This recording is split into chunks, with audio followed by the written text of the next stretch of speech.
नमस्कार, आपण पाहता एसबीएन मराठी। मी आपल्या सोबत धनश्री। एक नजर टाकूयात आजच्या हेडलाईन्सवर। हेडलाईन प्रायोजक आंतरराष्ट्रीय ख्यातीचे डॉक्टर BS भोसले यांचं आशा होमिओपॅथिक क्लिनिक। आजाराच्या मुळाशी पोहोचणारी आधुनिक उपचार पद्धत। निराश होताय कशासाठी?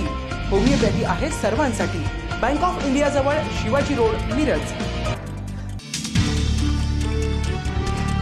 भिवंडीत 3 मजली इमारत कोसळली, 10 जणांचा मृत्यू तर 19 जणांची सुखरूप सुटका। मृतांच्या कुटुंबियांना सरकारकडून 5 लाख रुपये बचाव कार्य सुरू।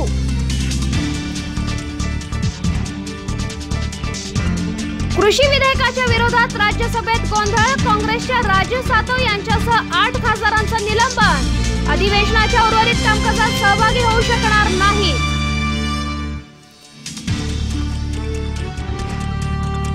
डॉक्टरांपूर्वी जयंत पाटील यांच्या कामाचं ऑडिट झालं पाहिजे। जयंत पाटलांसारखा राजा जिल्ह्याला मिळाला, मात्र हा राजा आंधळा आणि बहिरा या भूमिकेतील गोपीचंद पडळकर यांची जोरदार टीका।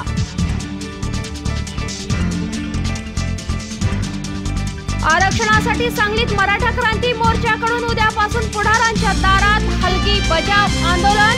मुख्यमंत्री उपमुख्यमंत्री अशोक चव्हाण यांना पाठवणार 1 लाख मेसेज।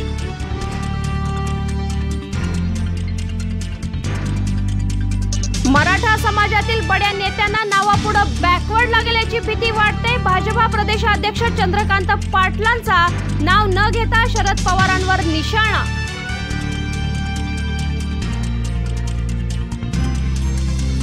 मिरजेत मार्कंडेश्वर मंदिर जीर्णोद्धाराला पंतप्रधान येणार नाही। जीर्णोद्धाराच्या नावाखाली जागा बळकवण्याचा प्रयत्न। भाजपा जिल्हाध्यक्ष दीपक शिंदे यांचा जगद्गुरू सूर्याचार्य श्री कृष्णदेवानंद गिरीजी महाराज यांच्यावर आरोप।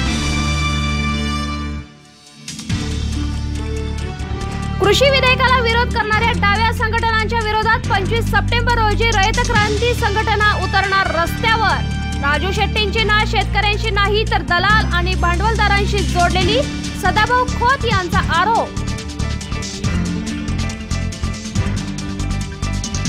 कायद्याच्या कसोटीवर मराठा आरक्षण वैध ठरवण्याचा राज्य सरकारचा प्रयत्न। मंत्री अशोक चव्हाण यांनी दिली माहिती, तर मराठा आरक्षणावरची अंतरिम स्थगिती हटवण्यासाठी सर्वोच्च न्यायालयात विनंती अर्ज।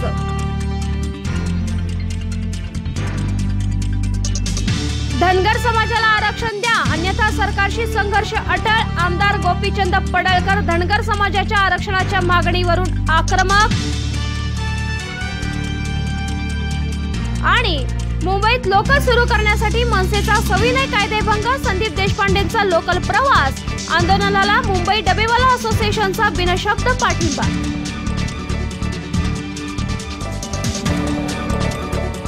हेडलाईन्स प्रायोजक सेवा सदन लाईफलाईन सुपर स्पेशालिटी हॉस्पिटल। जागतिक दर्जाच्या सुविधा आता तुमच्या खिशाला परवडतील अशा। सांगली मिरज रोड, मिरज।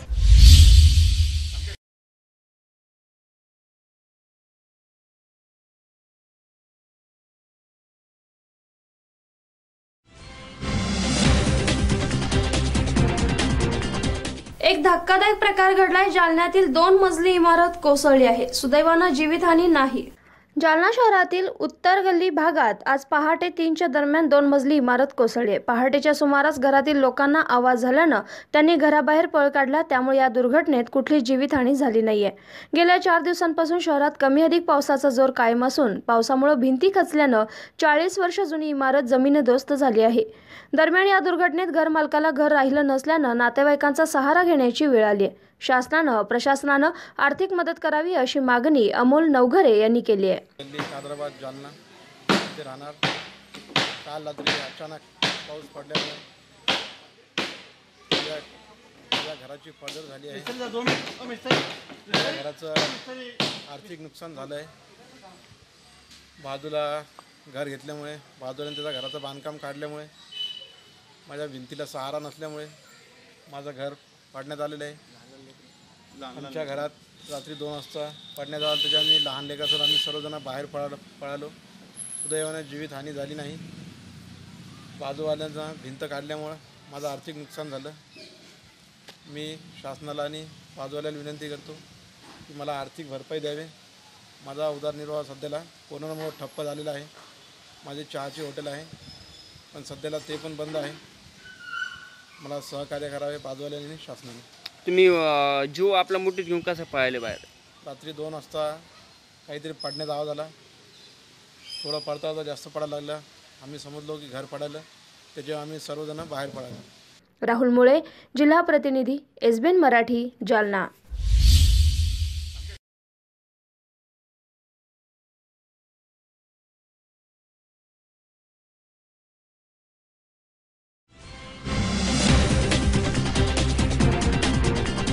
बीडच्या जातेगाव फाटा इथं सीटू ऊसतोड कामगार संघटनेचे जोरदार निदर्शनं पाहायला मिळत आहेत। ऊसतोड कामगारांच्या दरवाढीचा करार 3 वर्षांचा करून तोडणी दर हा 400 रुपये करावा अशी मागणी मोहन जाधव यांनी केली आहे। ऊसतोड कामगारांच्या विविध मागण्यांसाठी सीटू ऊसतोड कामगार संघटनेचे मोहन जाधव यांच्या नेतृत्वाखाली गेवराई तालुक्यातील जातेगाव फाटा इथं आंदोलन करण्यात आले। या आंदोलनाच्या माध्यमातून ऊसतोडणी कामगारांना मागील 5 वर्षातल्या अंतरिम वाढीसह तोडणी दर 400 रुपये करून वाहतूक दर आणि मुकादमाच्या कमिशनमध्ये वाढ करावी, कल्याणकारी महामंडळ स्थापन करावं, ऊसतोड कामगारांच्या विम्याचा प्रश्न, मुलांच्या शिक्षणाचा प्रश्न, दरवाढीचा करार दर 3 वर्षांनी करण्यात यावा, स्थलांतरित कामगार कायद्यानुसार कामगारांची नोंदणी करण्यात यावी, एकही कारखान्यावर या व्यतिरिक्त ऊसतोड कामगार जाणार नाहीत, कोरोनाच्या काळामध्ये ऊसतोड कामगारांना वेगळा विमा लागू करण्यात यावा, अशा विविध मागण्या करत शासन जोपर्यंत या सर्व मागण्या मान्य करत नाही तोपर्यंत कामगार कारखान्यावर जाणार नाही आणि कोणत्याच कारखान्याचा बॉयलर यावर्षी पेटू देणार नाही असा इशारा सीटू ऊसतोड कामगार संघटनेच्या वतीनं आंदोलनामधून देण्यात आलाय।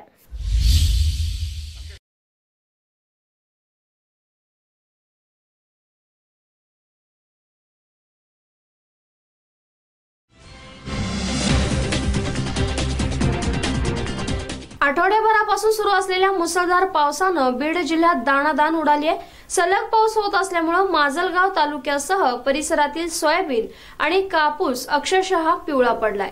आठवड्याभरापासून सुरू असलेल्या मुसळधार पावसानं बीड जिल्ह्यात दाणादाण उडाली आहे। सलग पाऊस होत असल्यामुळे माजलगाव तालुक्यासह परिसरातील सोयाबीन आणि कापूस अक्षरशः पिवळा पडलाय। हजारो हेक्टरवरील पिकांचं नुकसान झाल्यानं शेतकरी हतबल झालेला आहे। शासनानं सरसकट पंचनामा करून शेतकऱ्यांना आर्थिक मदत जाहीर करण्याची मागणी शेतकरी संघटनेचे नेते अशोक नरवडे यांनी केली आहे। काल पडलेल्या अतिवृष्टी पावसाने 100% होत्याचं नव्हतं केलंय। सोयाबीन पिकात आज मी उभा आहे, हे सोयाबीनचं पीक, आता ह्याला माल आहे, हे पूर्ण आता गुडघ्याच्या पाण्यात आहे, आता हे पूर्णपणे नष्ट होणार आहे। आता कालपासून नाही पाण्यामध्ये। माझी राज्य सरकारला एवढीच विनंती की ज्या पद्धतीने तुम्ही सांगली पश्चिम महाराष्ट्राला मदत दिली त्या पद्धतीने मदत हेक्टरी 3पट मदत 50,000 रुपये हेक्टरी आम्हाला द्यावी आणि या संकटातून शासनाने आम्हाला वाचवावं ही आमच्या शासनाला कळकळीची विनंती। आज मालगाव शिवारामध्ये हजारो हेक्टरचे क्षेत्र बाधित झाले। आता ह्या सोयाबीनचं काहीच होणे नाही, कापसाचं काहीच होणे नाही, कारण कापसाचा पूर्ण जो मोठा माल होता ते पूर्ण सडलाय पाण्यामुळे। ही सोयाबीन सडली आता, ह्याचं काहीच होत नाही। आता आपण जर बघितलं आता तर माझ्या गुडघ्या इतकं पाणी, हे सोयाबीनचे फक्त शेंडे दिसतात, किती फक्त शेंडे दिसतात। हे झाड तर उपटील आपण,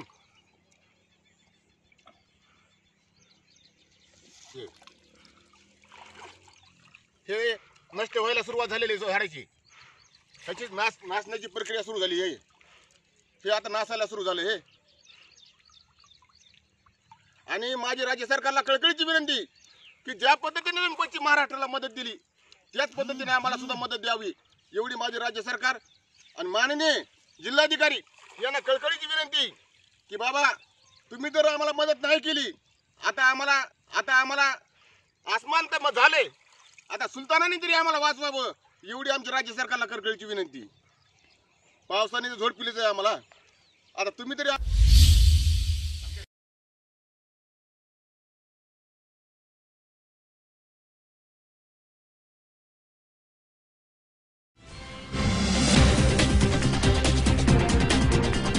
गुन्हेगारी प्रवृत्तीच्या सय्यद हसनवर जालना पोलिसांनी हद्दपारीची कारवाई केली आहे। पोलीस ठाणे कदीम जालना हद्दीतील हिस्ट्री सीटर नामे सय्यद हदी सय्यद हसन यांच्यावर शरीराचे आणि मालमत्ता विरोधाचे एकूण 5 गुन्हे दाखल असून सदर इसम हा गुंड प्रवृत्तीचा असल्यामुळे पोलीस ठाणे कदीम जालना इथं सहाय्यक पोलीस निरीक्षक प्रदीप पवार यांनी 6 महिन्यापूर्वी जालना जिल्ह्यातून उपविभागीय दंडाधिकारी जालना यांच्याकडे सदर हद्दपारीचे प्रस्ताव पाठवले होते। उपविभागीय अधिकारी यांनी नमूद इसम यास 1 वर्षासाठी जालना जिल्ह्यातून हद्दपारीचे आदेश पारित केले। सदरची कार्यवाही ही पोलीस अधीक्षक तन्य अप्पर पोलीस अधीक्षक समाधान पवार, उपविभागीय पोलीस अधिकारी सुधीर खिरडकर यांच्या मार्गदर्शनाखाली कदीम जालना पोलीस ठाण्याचे पोलीस निरीक्षक शांत महाजन, सहाय्यक पोलीस निरीक्षक प्रदीप पवार तसंच police Naik Ambhore, Ramesh Rathod, police constable Somnath Lahamge, Rameshwar Kurade, Digambar Chaure यांनी सदरची कार्यवाही केली आहे। नमूद इसमात जिल्हा बुलढाणा इथे 1 वर्षासाठी त्यांच्या नातेवाईकांकडे सोडण्यात आले। राहुल मुळे, जिल्हा प्रतिनिधी, SBN मराठी, जालना।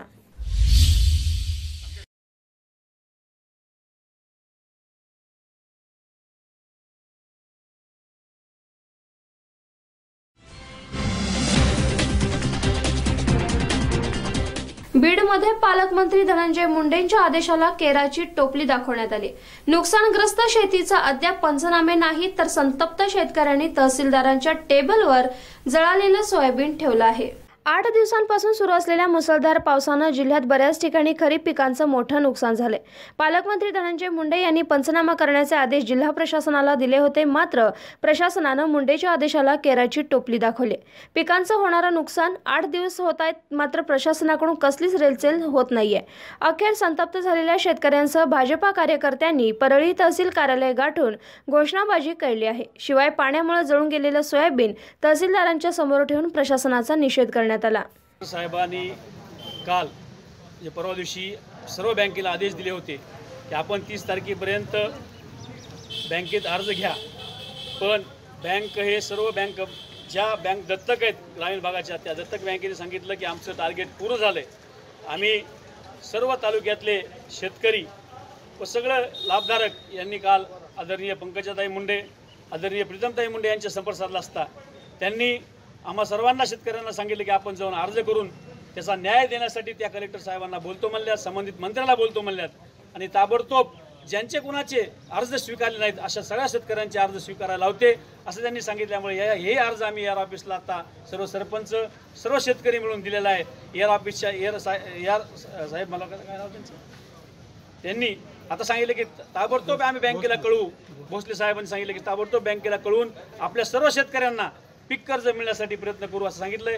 अगर या उपर जर बँकेने टाळाटाळ केली तर आदरणीय पंकजाताई मुंडे, आदरणीय प्रीतमताई मुंडे यांच्या मार्गदर्शनाखाली बँकेसमोर आम्ही सर्व जाऊन शेतकरी उपोषण करू एवढं या ठिकाणी सांगतो। आणि पुन्हा बँकेला विनंती करतो की शेतकऱ्याची पिळवणूक करू नका, शेतकरी आधीच अडचणीत आले।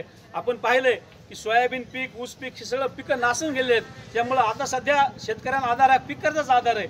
शेतकऱ्याची दिवाळी ह्या कोविड-19 मध्ये जर करायचं असेल, कारण एक फार मोठं संकट आपल्या या देशावर आलेलं आहे कोविड-19चं, ह्या संकटातून आणि आर्थिक संकटातून जर बाहेर शेतकऱ्याला काढायचं असेल तर पीक कर्ज दिल्याशिवाय पर्याय नाही। पुन्हा एकदा आम्ही बँकेला विनंती करतो की आपण जर पीक कर्ज नाही दिलं तर यापेक्षाही मोठं आंदोलन आम्ही निश्चित छेडू। त्यामुळे विनंती आहे की लवकरात लवकर पीक कर्ज आहे की 8 दिवसात सर्व जेवढे शिल्लक पीक कर्ज आहेत सगळे पीक कर्ज देऊन नवीन लोकांना सुद्धा पीक कर्ज द्यावं ही विनंती। जय हिंद।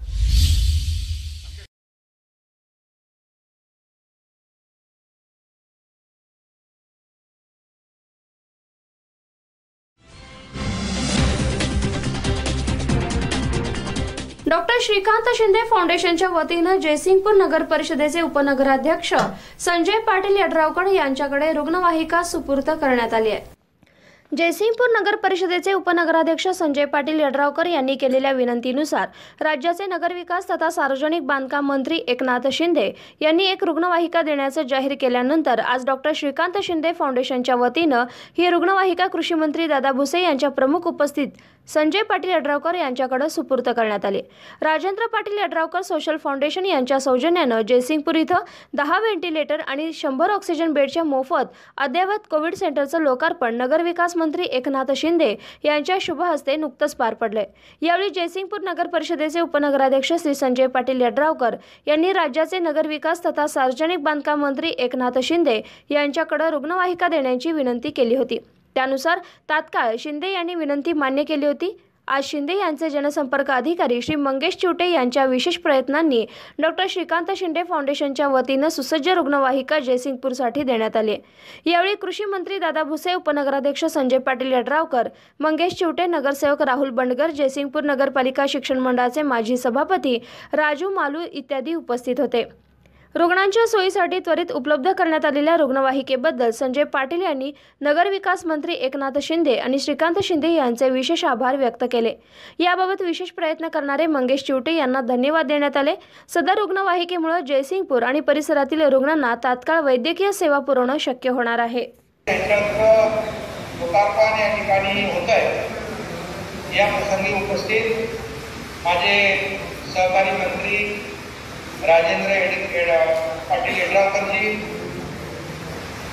उपस्थित सगळे जिल्हाधिकारी आहेत, जिल्हा पोलीस प्रमुख आहेत, जिल्हा परिषदेचे जीव आहेत, नगराध्यक्ष आहेत, सर्वच धन्यवाद की मी आपल्याला त्या ठिकाणी धन्यवाद देतो। कारण सध्या राज्यामध्ये प्रमाण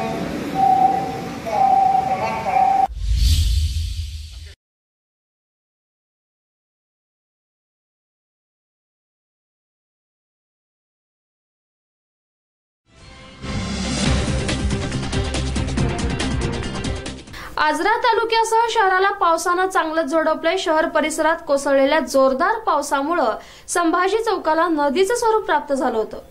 कोल्हापूर जिल्ह्यातील आजरा तालुक्यात रविवारी पावसानं जोरदार हजेरी लावली। यामुळे शहरात मुख्य बाजारपेठांमध्ये सगळीकडेच पाणी पाहायला मिळालं। तालुक्यातील बहुतांशी भागातील भात पिकाचं मोठ्या प्रमाणात नुकसान झालंय। काल दुपारच्या सुमारास अचानक ढगाच्या गडगडाटांसह जोरदार पावसाला सुरुवात झाली। सुमारे 2 तास पावसानं हजेरी लावली। यामुळे सगळीकडे पाणी पसरलं होतं। आजरा शहरातील मुख्य बाजारपेठेतून पाणी वाहू लागले। संभाजी चौकाकडे जाणाऱ्या रस्त्यावर अक्षरशः नदीचं स्वरूप प्राप्त झालं होतं। पाण्याचे मोठे लोट वाहू लागल्यानं डबे पाण्यातून वाहत होते। दुकानदारांसह नागरिकांची देखील मोठी तारांबळ उडाली। यासह कापणीला आलेले भात आडवे झाल्यानं शेतकरी वर्गात आता चिंता आणखी वाढली आहे।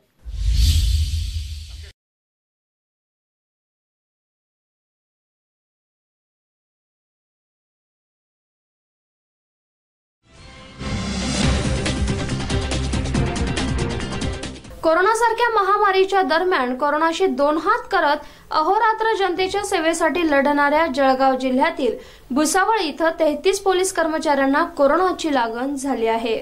पोलिसांचे संख्याबळ कमी असल्यानं आणि काही कर्मचाऱ्यांना कोरोनाची लागण झाल्याने याचा परिणाम कामकाजावर होत आहे। भुसावळ शहरात एकूण 3 पोलीस स्टेशन आहेत। शहराच्या विस्ताराने पोलीस कर्मचाऱ्यांची संख्या आता कमी झाली आहे। यातच कोरोनासारख्या महामारीच्या दरम्यान रात्रंदिवस कर्तव्य बजावत योद्धाची भूमिका निभावणाऱ्या काही पोलीस कर्मचाऱ्यांना कोरोनाची लागण झाली आहे। शहर पोलीस ठाण्यातील 1 अधिकारी आणि 3 कर्मचारी तर बाजारपेठ पोलीस ठाण्यातील 21 कर्मचारी, शहर वाहतूक शाखेतील 6, तालुका पोलीस ठाण्यातील 2 अशा एकूण 33 पोलीस कर्मचाऱ्यांना कोरोनाची लागण झाली। काही कर्मचाऱ्यांना होम क्वारंटाईन केलं असून 50 वर्षावरील कर्मचारी सक्तीच्या रजेवर आहेत। त्यामुळे पोलीस प्रशासनाच्या कामकाजावर कामाचा ताण पडत आहे, असं पोलीस कर्मचाऱ्यांकडून बोललं जात आहे। सुनील अराक, भुसावळ प्रतिनिधी, SBN मराठी, जिल्हा जळगाव।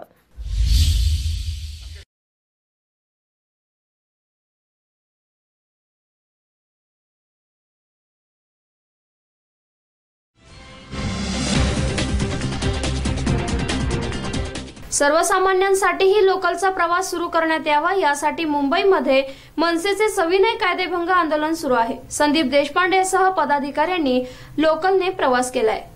रेल्वे पोलिसांना गुंगारा देत संदीप देशपांडे आणि मनसे कार्यकर्त्यांनी हा प्रवास केलाय। रेल्वेनं प्रवास केल्यास कायदेशीर कारवाई करण्याची नोटीस पोलिसांनी संदीप देशपांडे यांना बजावली होती। तर सर्व नागरिकांना लोकल ट्रेन प्रवास करण्याची परवानगी द्या अशी मागणी संदीप देशपांडे यांनी राज्य सरकारकडे केली होती। याकरिता 1 आठवड्याची मुदतही दिली होती, अन्यथा कायदा तोडण्याचा इशारा त्यांनी सरकारला दिला होता। लॉकडाऊनमुळे गेल्या 6 महिन्यांपासून सर्वसामान्यांसाठी लोकल सेवा ठप्प आहे। सर्वसामान्यांना लोकल सेवा सुरू करावी यासाठी मनसेनं सविनय कायदेभंग आंदोलन पुकारले। मनसेचे नेते संदीप देशपांडे यांनी लोकलने प्रवास करून आंदोलन केलं। सध्या अत्यावश्यक आपत्कालीन सेवा, शासकीय, महापालिका आणि बँक कर्मचाऱ्यांना लोकलने प्रवास करण्याची मुभा आहे। मनसेने आज सविनय कायदेभंग आंदोलन पुकारल्यामुळे सर्वच रेल्वे स्थानकावर कडेकोट बंदोबस्त ठेवण्यात आला होता, परंतु तरीही पोलिसांना गुंगारा देऊन संदीप देशपांडे आणि मनसेच्या पदाधिकाऱ्यांनी लोकल गाठली आहे. संदीप देशपांडे महाराष्ट्र नवनिर्माण सरचिटणीस, आज आम्ही अनेक वेळेला सरकारला विनंती केली होती की रेल्वे चालू करा, सर्वसामान्यांसाठी रेल्वे चालू करा, कारण बसनी लोकांचे हाल होत आहेत. म्हणजे बसमध्ये कोरोना पसरत नाही, पण तरी पसरतो असं सरकारचा समज झाला असावा. आज आम्ही कायदेभंगाची हाक दिली होती, त्याप्रमाणे आज नाकावर तिथून आम्ही हा रेल्वे प्रवास करत आहोत. जय महाराष्ट्र. SBN मराठीसाठी अनिरुद्ध पवार, मुंबई.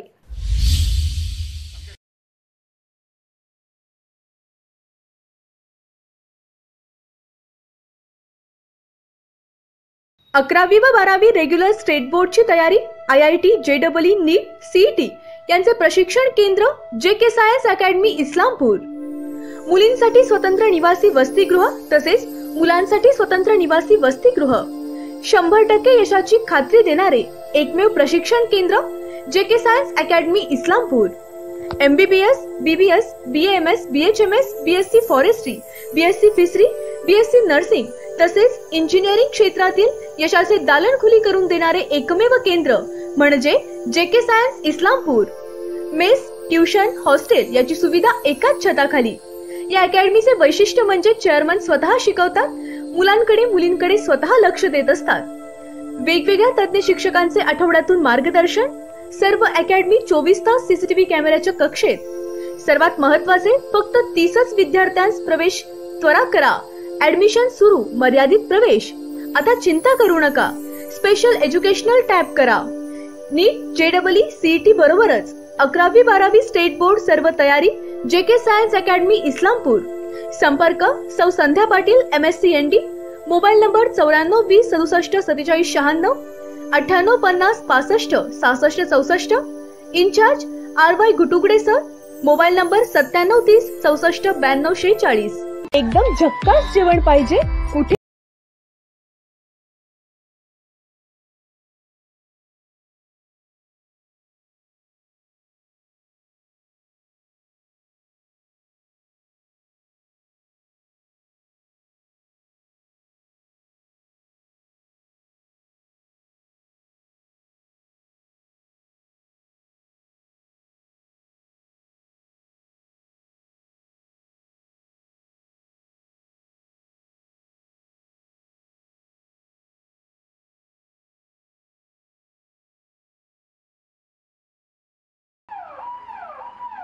अत्याधुनिक उपचार आणि तपासण्या एकाच छताखाली मिळण्याचं ठिकाण म्हणजे सेवा सदन lifeline super speciality hospital.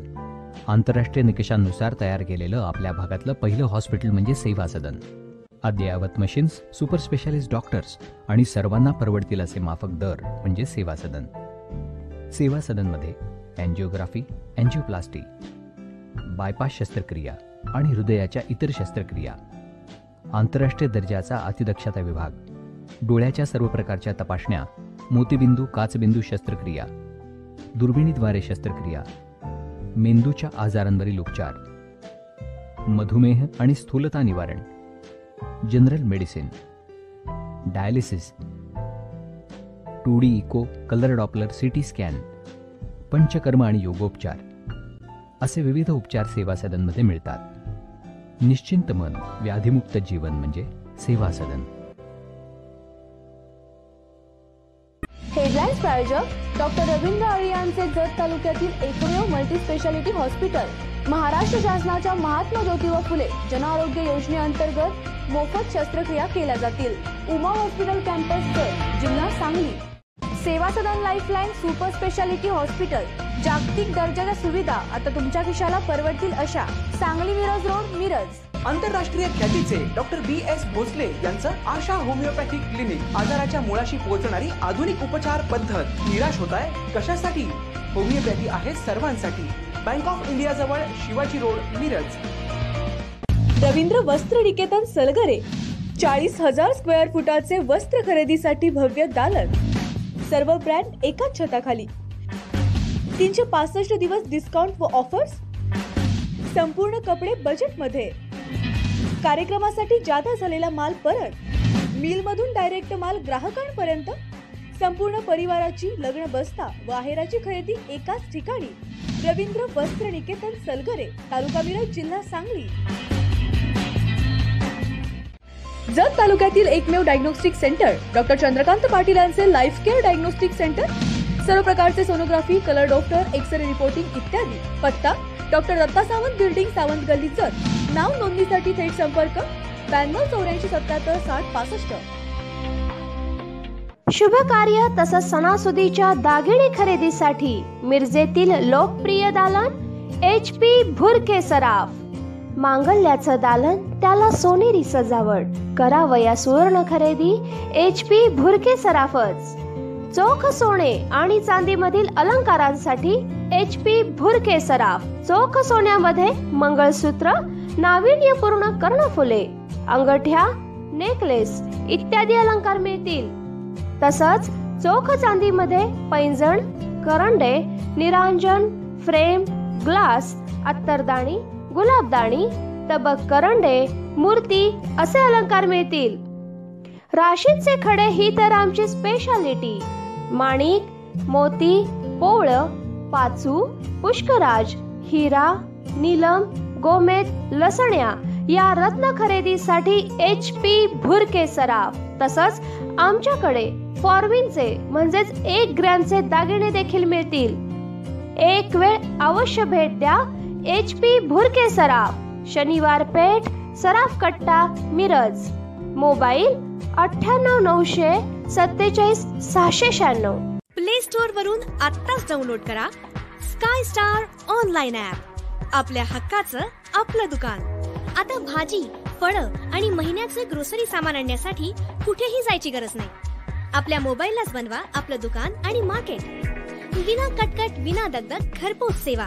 Fruits, snacks, गरम मसाले, vegetables, dry fruits, baby care, personal care, home care, सर्व प्रकारची बिस्किटं, ऑइल्स, डाळी, चहा, कॉफी आणि बरंच काही एकाच ठिकाणी, तेही आपल्या मोबाईल मध्ये. आमची वैशिष्ट्य बेस्ट क्वालिटी प्रोडक्ट्स. 24 तासांच्या आत घरपोच सेवा. ₹500 वरील ऑर्डरवर free home delivery. Best customer support व सुरक्षित सर्व्हिस. दररोज नवीन ऑफर्स व डिस्काउंट्स. ही सुविधा सध्या फक्त सांगली, मिरज आणि कुपवाड महापालिका क्षेत्रासाठी उपलब्ध आहे. आपल्या हक्काचं आपलं दुकान स्काय स्टार ऑनलाइन.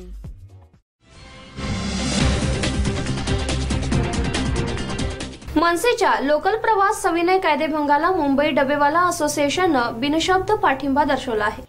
2 महिन्यांपूर्वी मुंबई डबेवाला असोसिएशन यांनी रेल्वे प्रशासनाकडे मागणी केली होती लोकल सेवा डबेवाल्यांसाठी सुरू करावी, अन्यथा मुंबईतल्या डबेवाल्यांची पोहोचवण्याची सेवा अत्यावश्यक सेवा मानून डबेवाल्यांना लोकलने प्रवास करून देण्यात यावा. परंतु 2 महिने झाले त्यावर रेल्वे प्रशासनानं काहीच निर्णय घेतला नाही.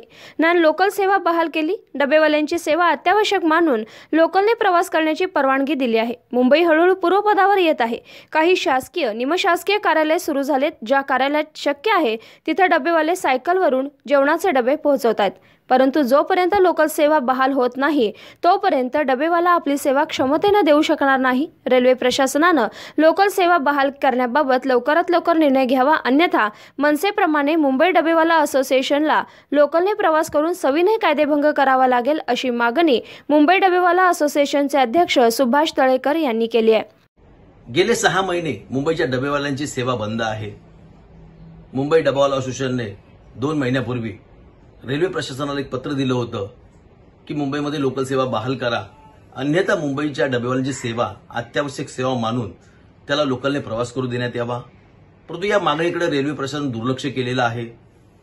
आज मनसेनं एक आंदोलन केलेलं आहे, सविनय कायदेभंगाचं आंदोलन केलेलं आहे आणि मनसेच्या काही कार्यकर्त्यांनी लोकलने प्रवास सुरू केलेला आहे. या आंदोलनाला मुंबई डबेवाला असोसिएशनचा बिनशर्त पाठिंबा आहे. आमची रेल्वे प्रशासनाला विनंती आहे की लोकल सेवा बहाल करा, अन्यथा मुंबईच्या डबेवाल्यांची सेवा अत्यावश्यक सेवा मानून त्याला तिथे प्रवास करू देण्यात यावा. आज मनसेनं सविनय कायदेभंगाचं आंदोलन केलेलं आहे. कदाचित उद्या गरज पडली तर मुंबई डबेवाला असोसिएशन सविनय कायदेभंगाचं आंदोलन करील. तेव्हा रेल्वे प्रशासनाला आमची विनंती आहे की आपण लोकल सेवा बहाल करा, अन्यथा मुंबईच्या डबेवाल्यांची सेवा अत्यावश्यक सेवा मानून त्याला तिथे प्रवास करू देण्यात यावा. SBN मराठीसाठी अनिरुद्ध पवार, मुंबई.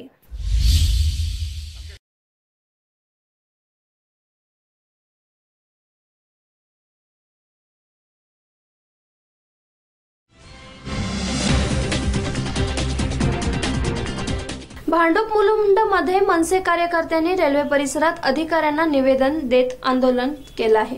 लॉकडाऊन नंतर मुंबई आणि महाराष्ट्रात अनलॉक 4 सुरू करण्यात आला, मात्र यात मंदिर लोकल सेवा मात्र सर्वसामान्यांसाठी सुरू करण्यात आली नाही। यातच केवळ अत्यावश्यक सेवेतील लोकांना लोकल प्रवासाची मुभा देण्यात आली। यामध्ये प्रचंड ताण बस सेवेवर पडत असल्यामुळे बसमध्ये गर्दी होत आहे। यामुळे कोरोना संसर्ग रोखण्याच्या उद्देशालाच हरताळ फासला जात आहे। हाच मुद्दा उपस्थित करत मनसेनं लोकल सेवा सुरू करण्याची मागणी केली होती। यासाठी प्रशासनाला 1 आठवड्याची मुदत देण्यात आली, मात्र रेल्वे प्रशासनानं याकडे दुर्लक्ष केलं आणि त्याचा निषेध म्हणून मनसेने आज सविनय कायदेभंग आंदोलन मुंबईमध्ये ठिकठिकाणी रेल्वेच्या परिसरात केलं आहे। मुलुंडमध्ये रेल्वे स्टेशन बाहेर निदर्शनं करण्यात आली आणि लवकरात लवकर लोकल सेवा करण्यासाठी रेल्वेच्या वरिष्ठांना निवेदन देऊन सेवा सुरू करण्याची मागणी केली। यानंतर पोलिसांनी 15 ते 20 कार्यकर्त्यांना ताब्यात घेतले। यामध्ये महिला कार्यकर्त्यांचाही समावेश आहे। त्याचबरोबर भांडूप पूर्व इथलं रेल्वे स्टेशन इथल्या विक्रोळी विधानसभेतर्फे आंदोलन घेण्यात आले। आंदोलनकर्त्यांना पोलीस प्रशासनाकडून ताब्यात घेऊन एकूण 12 कार्यकर्त्यांवर कांजूरमार्ग पोलीस स्टेशन इथं पुढील प्रमाणे 188 अंतर्गत कारवाई करण्यात आली आहे, अशी माहिती वार्ड क्रमांक 111 चे शाखा अध्यक्ष संदीप कदम यांनी दिली आहे। SBN मराठीसाठी अनिरुद्ध पवार, मुंबई।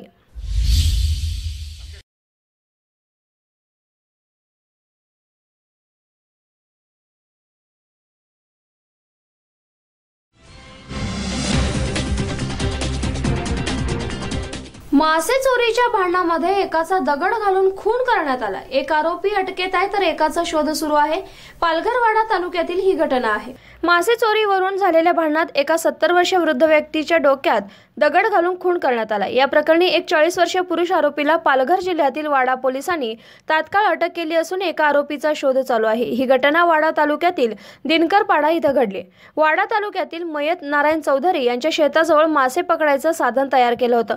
या साधनामध्ये पडलेल्या माशांची त्या साधन शेजारील व्यक्ती चोरी करत असल्याचं संशयावरून आरोपी यांच्यात भांडण झालं आणि यामध्ये आरोपी महिला आणि पुरुष यांनी मयत नारायण चौधरी याला मारहाण करून त्याच्या डोक्यात दगड घालून खून करण्यात आला। या प्रकरणी 20 सप्टेंबर रोजी संध्याकाळी 5:10 गुन्हा नोंद करण्यात आलाय। पुरुष आरोपीला 3 तासात अटक केली। यातील महिला आरोपीचा शोध सुरू आहे, अशी माहिती वाडा पोलीस निरीक्षक जयकुमार सूर्यवंशी यांनी दिली आहे। आरोपीचे नाव सांगण्यास मात्र नकार देण्यात आलाय।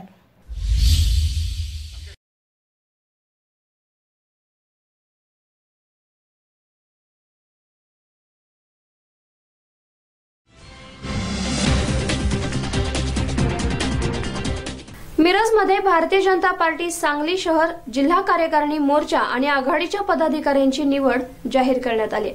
मार्कंडेश्वर मंदिर जीर्णोद्धार प्रकरणी पंतप्रधान नरेंद्र मोदी येणार नसल्यामुळे या जीर्णोद्धाराच्या नावाखाली जागा बळकवण्याचा प्रयत्न केला जात असल्याची माहिती दीपक बाबा शिंदे यांनी दिली आहे। भारतीय जनता पार्टी सांगली शहर जिल्हा कार्यकारिणीच्या तसंच पक्षाच्या विविध मोर्चा आणि आघाडीच्या पदाधिकाऱ्यांची निवड जाहीर करण्यात आली। आज याची माहिती शहर जिल्हाध्यक्ष दीपक बाबा शिंदे म्हैसाळकर यांनी पत्रकार परिषदेमध्ये दिली आहे। यावेळी भाजपा जिल्हा शहर सरचिटणीस मोहन वाटवे, ओंकार शुक्ल यांच्यासह नूतन पदाधिकारी उपस्थित होते। शहर जिल्हा कार्यकारिणी, युवा आघाडी, व्यापारी आघाडी, संयोजक, महिला आघाडी, उपाध्यक्ष, सरचिटणीस, महिला मोर्चा अशा विविध पदांच्या निवडी करून त्यांना निवडीचे पत्र देण्यात आले।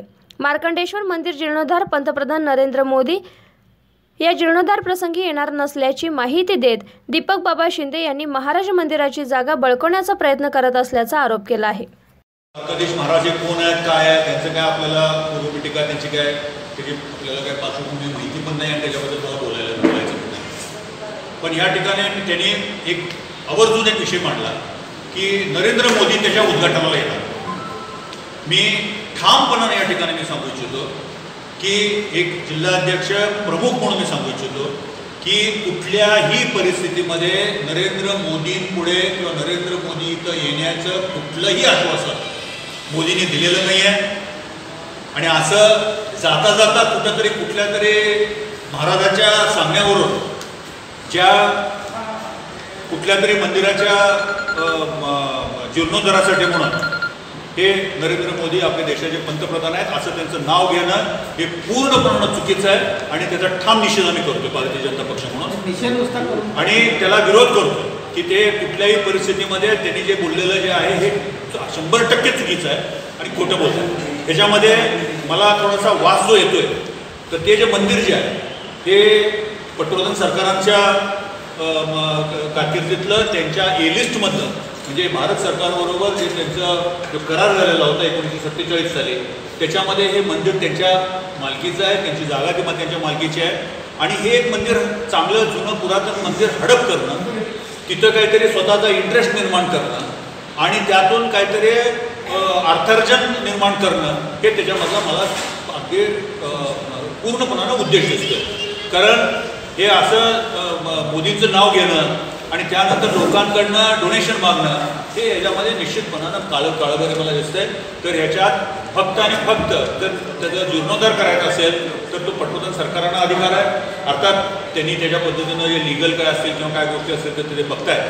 पण भारतीय जनता पक्ष म्हणून एक मोदींचं नाव घेणं आणि मोदींच्या नावावरती पैसे गोळा करण्याचा प्रयत्न करणं, त्याचा आम्ही पूर्णपणे निषेध.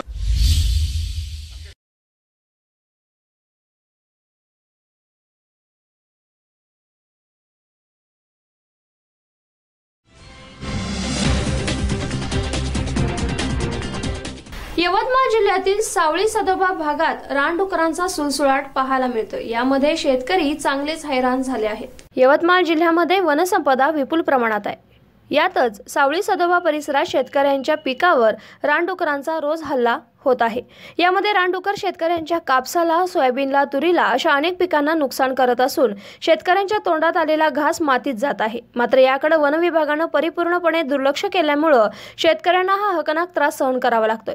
या नुकसानीची भरपाई 1000, 2000 किंवा 5000 पूर्ण होत नसून वन विभागानं याकडे लक्ष देऊन शेतकऱ्यांच्या नुकसान भरपाई पूर्णपणे द्यावी आणि यात जंगली जनावरांचा वन विभागानं पूर्णपणे बंदोबस्त करावा. अन्यथा येणाऱ्या 5 वर्षानंतर शेतकऱ्यांना शेती करणं कठीण होणार आहे. याकडे वन विभागानं लक्ष देणं जरुरी आहे आणि या डुकरांचा त्वरित बंदोबस्त करावा अशी मागणी देखील सावळी सदोबा सर्कलच्या शेतकऱ्यांकडून होत आहे.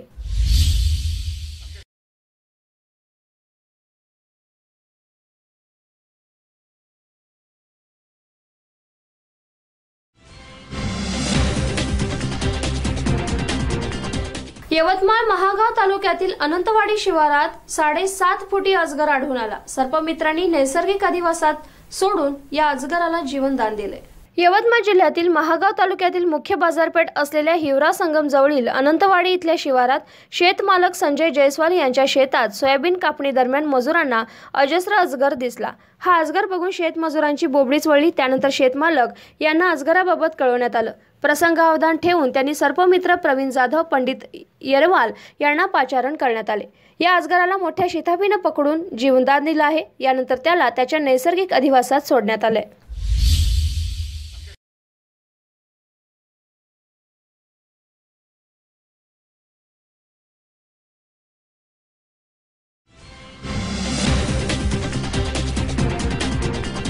दुष्काळी जतमध्ये झालेल्या मुसळधार पावसानं पूरस्थिती निर्माण झाली आहे. पावसामुळे कोरडा नदीला 30 वर्षांमध्ये प्रथमच पूर आलाय.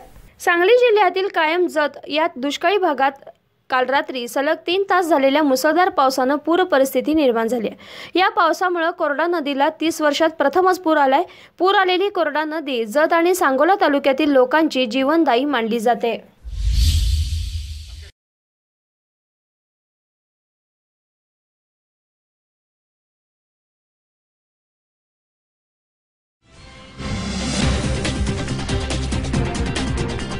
धनगर समाजाला आरक्षण द्या, अन्यथा सरकारशी संघर्ष अटळ, अशी प्रतिक्रिया आमदार गोपीचंद पडळकर यांनी धनगर समाजाच्या आरक्षणाच्या मागणीवरून आक्रमकरित्या दिली आहे. धनगर समाजाचा एसटी आरक्षणाचा अध्यादेश काढून एसटीचे दाखले तात्काळ द्यावेत. जे आदिवासी समाजाला तेच धनगर समाजाला मिळावं, अन्यथा राज्य सरकार विरुद्ध धनगर समाज हा संघर्ष अटळ आहे, असा स्पष्ट इशारा धनगर समाजाचे नेते आमदार गोपीचंद पडळकर यांनी दिलाय. मुख्यमंत्री उद्धव ठाकरे यांना पत्र पाठवून आमदार पडळकर यांनी तीव्र लढ्याचे स्पष्ट संकेत दिले आहेत. महाराष्ट्रातील धनगड आणि धनगर एकच आहेत असा अध्यादेश काढावा. सर्व धनगर समाजाला एसटीचे दाखले द्यावे. 2019-20 या वर्षासाठी 1000 कोटी आणि तिथून पुढे प्रत्येक वर्षी जे आदिवासींना तेच धनगरांना हे ठरल्याप्रमाणे 2020-21 या वर्षात आदिवासींना 8853 कोटी मंजूर करण्यात आले. तितकाच निधी धनगर समाजाला द्यावा अशी मागणी आमदार गोपीचंद पडळकर यांनी केली आहे. 7 ऑगस्ट 2019च्या शासन निर्णयानुसार तत्कालीन मुख्यमंत्री देवेंद्र फडणवीस सरकारनं जे आदिवासींना तेच धनगर समाजाला या धर्तीवर 1000 कोटींची तरतूद केली. त्यातून धनगर समाजाला अनेक योजनांची भेट मिळाली। त्यासाठी 19-20 वर्षासाठी 500 कोटी रुपये मंजूर केले, परंतु आपल्या सरकारने आतापर्यंत एकही पैसा खर्च केलेला नाही, उलट चांगल्या योजना बंद केल्या। धनगर आरक्षण या विषयावर एकही बैठक सरकारने घेतली नसल्याचा आरोप आमदार गोपीचंद पडळकर यांनी मुख्यमंत्री यांना पाठवण्यात आलेल्या पत्रात केला आहे। कोरोना स्थितीमुळे धनगर समाज शांत आहे, पण तो झोपलेला नाहीये। हक्कासाठी धनगर समाज पुन्हा तीव्र संघर्ष करणार आहे। एसटी आरक्षणासाठी तात्काळ निर्णय घ्यावा, अन्यथा धनगर समाज आणि सरकार हा संघर्ष अटळ राहील, असंही आमदार गोपीचंद पडळकर यांनी मुख्यमंत्री उद्धव ठाकरे यांना पाठवलेल्या पत्रात स्पष्ट करत लढ्याची भूमिका मांडली आहे। महाराष्ट्रातील धनगर समाजावरती गेल्या अनेक वर्षापासून अन्याय चालू आहे। जे आमचं अनुसूचित जमातीचं आरक्षण आहे त्याची अंमलबजावणी करा अशी आमच्या अनेक वर्षापासूनची मागणी आहे आणि आजही आमचं सरकारकडे हेच म्हणणं आहे की तुम्ही ताबडतोब या विषयावरती निर्णय घेऊन महाराष्ट्रातील धनगर समाजाच्या मुलाच्या हातामध्ये एसटीचा दाखला द्यावा ही आमची मागणी आहे। आणि त्यासाठी आता सरकार गेल्या 10 महिन्यापासून कोणतीच चर्चा केलेली नाही सरकारनं। कोर्टामध्ये जो आमचा विषय चालू आहे तिथंही कुठले वकिलाची फौज उभा केली नाही, तिथंही काही म्हणणं व्यवस्थितपणे सरकारच्या वतीनं दिलं जात नाही। म्हणजे अशा अनेक गोष्टीवरती सरकार धनगरांच्या बाबतीमध्ये दुजाभावाची वागणूक देतं आहे असे आमच्या सगळ्यांची आता धारणा आहे। त्यामुळं लवकरात लवकर त्यांनी एसटीचा दाखला समाजाच्या मुलाच्या हातामध्ये द्यावा ही आमची मागणी आहे। मी माननीय मुख्यमंत्री महोदयांना एक पत्र दिलेलं आहे आणि त्याच्यात आमची हीच मागणी आहे की तुम्ही ताबडतोब आमचा एसटीचा दाखला द्या आणि जे मागच्या सरकारनं निर्णय केलेला आहे की जोपर्यंत एसटीचा दाखला देत नाही तोपर्यंत जे आदिवासींना ते धनगरांना हे निर्णय केला आहे आणि त्यामध्ये 1000 कोटी 2019-20चे आणि आता 2021चे जे पैसे आमच्या वाट्याला येतील जे आदिवासींना दिलेत ते त्यांनी द्यावून आमच्या ज्या योजना 22 निर्णय झालेला आहे त्या योजनांना न्याय द्यावा। राज्यभरामध्ये धनगर समाज आता आक्रमकतेने रस्त्यावरती येण्याच्या मानसिकतेमध्ये आहे आणि त्याची सुरुवात आज महाराष्ट्रात झालेली आहे आणि इथून पुढं एक नियोजनबद्ध आंदोलन करण्याचा आमच्या सर्व युवा मित्रांचा एक मानस आहे आणि त्यामुळं कायदा आणि सुव्यवस्थेचा प्रश्न निर्माण न होईल अशा पद्धतीनं व्यवस्थितपणे आम्ही आमची मागणी राज्य सरकारकडे लोकशाहीच्या माध्यमातून मांडू। राज्य सरकार जर धनगरांच्या बाबतीमध्ये गंभीर नसेल, धनगर समाजाला जर ते व्यवस्थितपणे न्याय देण्याच्या भूमिकेत नसेल तर राज्यामध्ये धनगर विरुद्ध सरकार संघर्ष अटळ आहे अशी युवकांची सगळ्या भूमिका आहे। मी धनगर समाजाच्या आंदोलनामध्ये समाजाच्या बरोबर आहे, जो समाज निर्णय घेईल त्यामध्ये मी आहे। पक्ष धनगरांना आरक्षण मिळावं याच बाजूने आहे, त्यामुळे पक्षाची काही वेगळी भूमिका असण्याचं काही कारण नाही।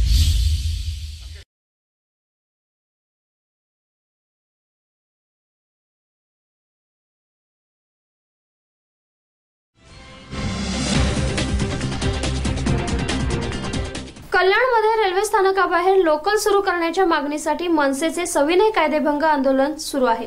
हे आंदोलन तीव्र स्वरूपात छेडण्याचा इशारा त्यांनी दिला आहे। मुंबई लोकल लवकरात लवकर सुरू करण्याच्या मागणीसाठी महाराष्ट्र नवनिर्माण सेनेने सविनय कायदेभंग आंदोलनाची हाक दिली। याच पार्श्वभूमीवर कल्याण रेल्वे स्थानकात कडेकोट बंदोबस्त ठेवण्यात आला होता। आज मनसेच्या कल्याण शहर शाखेच्या वतीनं कल्याण रेल्वे स्थानकात मनसे पदाधिकारी कार्यकर्त्यांनी रेल्वे स्थानकामध्ये घुसण्याचा प्रयत्न केला, मात्र पोलिसांनी मध्यस्थी करत या मनसैनिकांना रेल्वे स्टेशन प्रवेशद्वारावरच रोखलं होतं।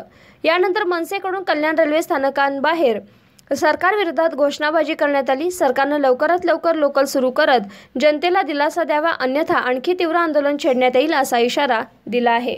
ज्या वेळेला ब्रिटिश सरकारने मिठावर जो कर लागलेला होता त्यावेळेला महात्मा गांधींनी की हा सर्वसामान्याला न परवडणारा टॅक्स होता, त्यावेळेला हा जो कायदा सविनय कायद्यासाठी जे आंदोलन केलं होतं त्याचप्रमाणे आज आम्ही महाराष्ट्र नवनिर्माण सेना, महिला सेना, विद्यार्थी सेना आणि संपूर्ण पॅरेंट बॉडी पूर्ण कल्याण शहर या रस्त्यावर उतरलेलं आहे की जर सर्वसामान्य माणसांसाठी ही रेल्वे प्रशासनाने जर रेल्वे सुरू केली नाही तर आम्ही याच्यापेक्षा जास्त जन आंदोलन करण्यात येऊ।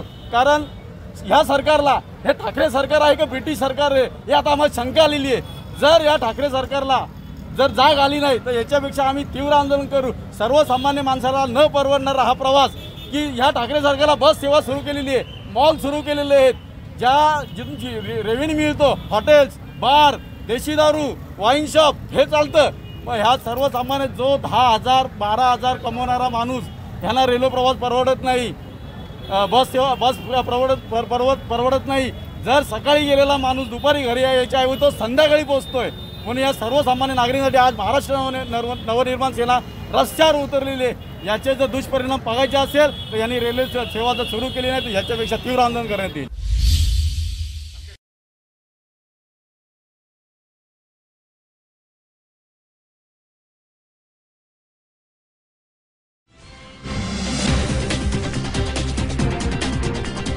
अण्णाभाऊ साठे आंतरराष्ट्रीय स्मारक समितीच्या कार्यालयाला टाळं लागण्यास कारणीभूत असलेल्या बार्टीच्या सर्व अधिकाऱ्यांच्या विरोधात घाटकोपरमध्ये जोरदार निदर्शनं सुरू आहेत. जगदविख्यात साहित्यिक शिवशाहीर अण्णाभाऊ साठे आंतरराष्ट्रीय स्मारक समिती घाटकोपर या समितीचं गोवंडी इथल्या कार्यालयाला टाळं लागण्यास कारणीभूत असलेल्या बार्टीच्या सर्व अधिकारी आणि दिनेश डोके यांच्या विरोधात जोरदार निदर्शनं करण्यात आली आहेत.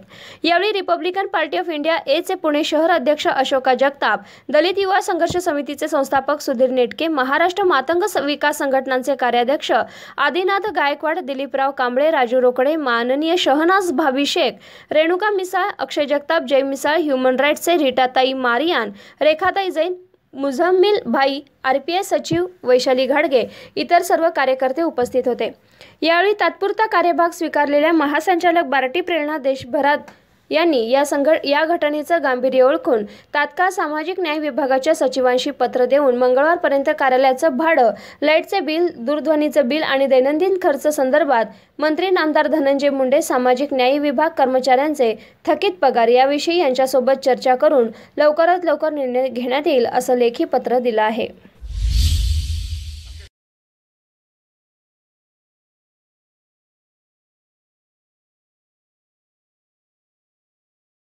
अकरावी व 12वी रेग्युलर स्टेट बोर्डची तयारी IIT, JEE, नीट, CET यांचे प्रशिक्षण केंद्र JK सायन्स अकॅडमी इस्लामपूर.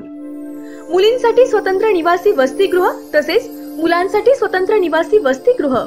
100% यशाची खात्री देणारे एकमेव प्रशिक्षण केंद्र JK science academy Islampur. MBBS, BBS, BAMS, BHMS, BSc forestry, BSc fishery, BSc nursing तसेच इंजिनिअरिंग क्षेत्रातील यशाचे दालनखुली करून देणारे एकमेव केंद्र म्हणजे JK science Islampur. Mess, tuition, hostel याची सुविधा एकाच छताखाली. या अकॅडमीचे वैशिष्ट्य म्हणजे चेअरमन स्वतः शिकवतात, मुलांकडे मुलींकडे स्वतः लक्ष देत असतात. वेगवेगळ्या तज्ञ शिक्षकांचे आठवड्यातून मार्गदर्शन. सर्व अकॅडमी 24 तास CCTV कॅमेऱ्याच्या कक्षेत. सर्वात महत्त्वाचे फक्त 30च विद्यार्थ्यांस प्रवेश. त्वरा करा, ऍडमिशन सुरू, मर्यादित प्रवेश. आता चिंता करू नका, स्पेशल एज्युकेशनल टॅब करा. नीट, JEE, CET बरोबरच 11वी 12वी स्टेट बोर्ड सर्व तयारी JK सायन्स अकॅडमी इस्लामपूर. संपर्क सौ संध्या पाटील, MSc ND.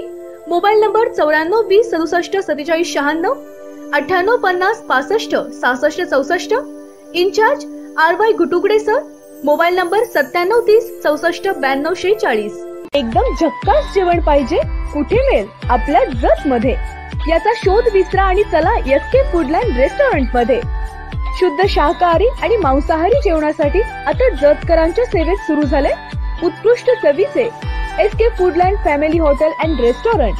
चहा, नाश्ता, जेवण असा खाद्यांचा चवदार खजिना एकाच ठिकाणी. तर मग चला सुसज्ज अशा SK family hotel and restaurant मध्ये. पत्ता जत कोर्टासमोर BSNL रोड जत. आपल्या परिवारासह एक वेळ अवश्य भेट द्या SK फॅमिली हॉटेल अँड रेस्टॉरंटला.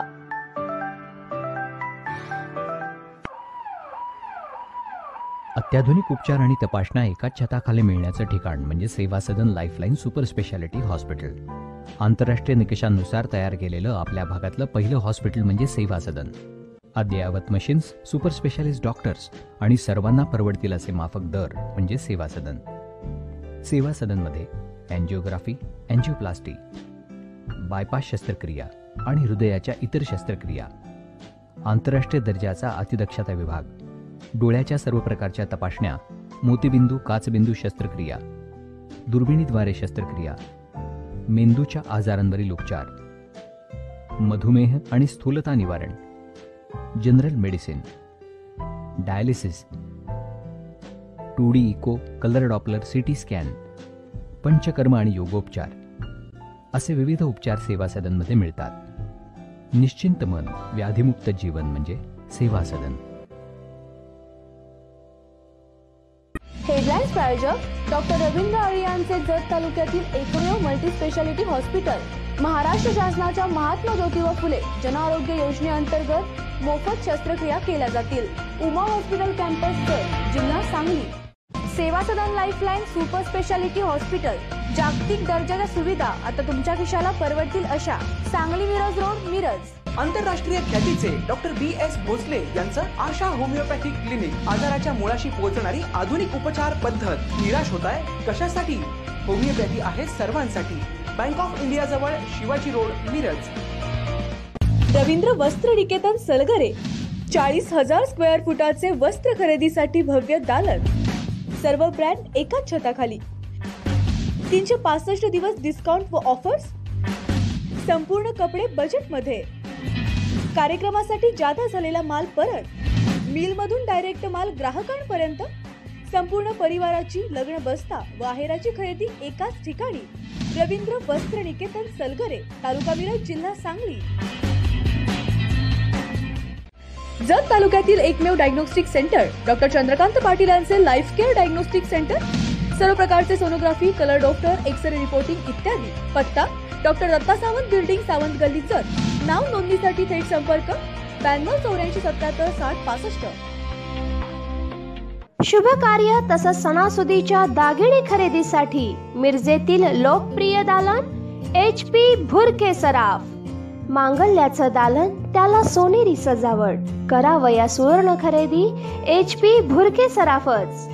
चोख सोने आणि चांदीमधील अलंकारांसाठी HP भुरके सराफ. चोख सोन्यामध्ये मंगळसूत्र, नाविन्यपूर्ण कर्णफुले, अंगठ्या, नेकलेस इत्यादी अलंकार मिळतील. तसंच चोख चांदीमध्ये पैंजण, करंडे, निरांजन, फ्रेम, ग्लास, अत्तरदाणी, गुलाबदाणी, तबक करंडे, मूर्ती असे अलंकार मिळतील. राशींचे खडे ही तर आमची स्पेशालिटी. माणिक, मोती, पोवळ, पाचू, पुष्कराज, हिरा, नीलम, गोमेद, लसण्या या रत्न खरेदीसाठी HP भुरके सराफ. तसंच आमच्याकडे फॉर्मिनचे म्हणजेच 1 ग्रॅमचे दागिने देखील मिळतील. एक वेळ अवश्य भेट द्या HP भुरके सराफ. शनिवार पेठ, सराफ कट्टा, मिरज. मोबाईल 98 900 47 696. प्ले स्टोअर वरून आत्ताच डाउनलोड करा स्काय स्टार ऑनलाइन ऍप. आपल्या हक्काचं आपलं दुकान. आता भाजी, फळं आणि महिन्याचे ग्रोसरी सामान आणण्यासाठी कुठेही जायची गरज नाही. आपल्या मोबाईललाच बनवा आपलं दुकान आणि मार्केट. विना कटकट, विना दगदग, घरपोच सेवा. फ्रुट्स, स्नॅक्स, गरम मसाले, vegetables, dry fruits, baby care, personal care, home care, सर्व प्रकारची बिस्किटं, ऑइल्स, डाळी, चहा, कॉफी आणि बरंच काही एकाच ठिकाणी, तेही आपल्या मोबाईल मध्ये. आमची वैशिष्ट्य बेस्ट क्वालिटी प्रोडक्ट्स. 24 तासांच्या आत घरपोच सेवा. ₹500 वरील ऑर्डरवर free home delivery. Best customer support व सुरक्षित सर्व्हिस. दररोज नवीन ऑफर्स व डिस्काउंट्स. ही सुविधा सध्या फक्त सांगली, मिरज आणि कुपवाड महापालिका क्षेत्रासाठी उपलब्ध आहे. आपल्या हक्काचं आपलं दुकान स्काय स्टार ऑनलाइन.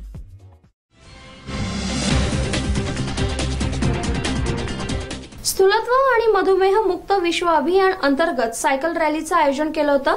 सेनगाव ते तीर्थक्षेत्र औंढा नागनाथ इथपर्यंत ही सायकल रॅली काढण्यात आली. स्थूलत्व आणि मधुमेह मुक्त विश्व अभियानाअंतर्गत सेनगाव पोलीस स्टेशनच्या वतीनं सायकल रॅली 20 सप्टेंबर रोजी सकाळी 6 वाजता काढण्यात आली. सायकल रॅली सेनगाव या ठिकाणावरून निघाली. त्यानंतर ती रॅली नरसी नामदेव हिंगोली वरून तीर्थक्षेत्र औंढा नागनाथ इथं 11 वाजता सायकल रॅलीचं आगमन झालं. औंढा नागनाथ पोलीस स्टेशनचे पोलीस निरीक्षक वैजनाथ मुंडे यांनी सेनगाव पोलीस निरीक्षक सरदारसिंह ठाकूर यांचे पुष्पगुच्छ देऊन सत्कार केला. त्यानंतर सर्व सायकल स्वारांचा पोलीस कर्मचारी यांच्याकडून पुष्पगुच्छ देऊन सर्व सायकल स्वारांचा सत्कार करण्यात आला.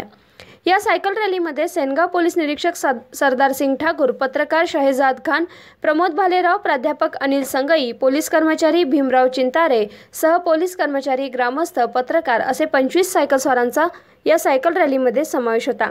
सायकल रॅली काढण्याच्या मागचा उद्देश म्हणजे निरोगी आरोग्यासाठी जनजागृती असं मत सायकलस्वारांनी व्यक्त केलंय। SBN मराठीसाठी श्रीधर वाळवंटे, औंढा नागनाथ, हिंगोली।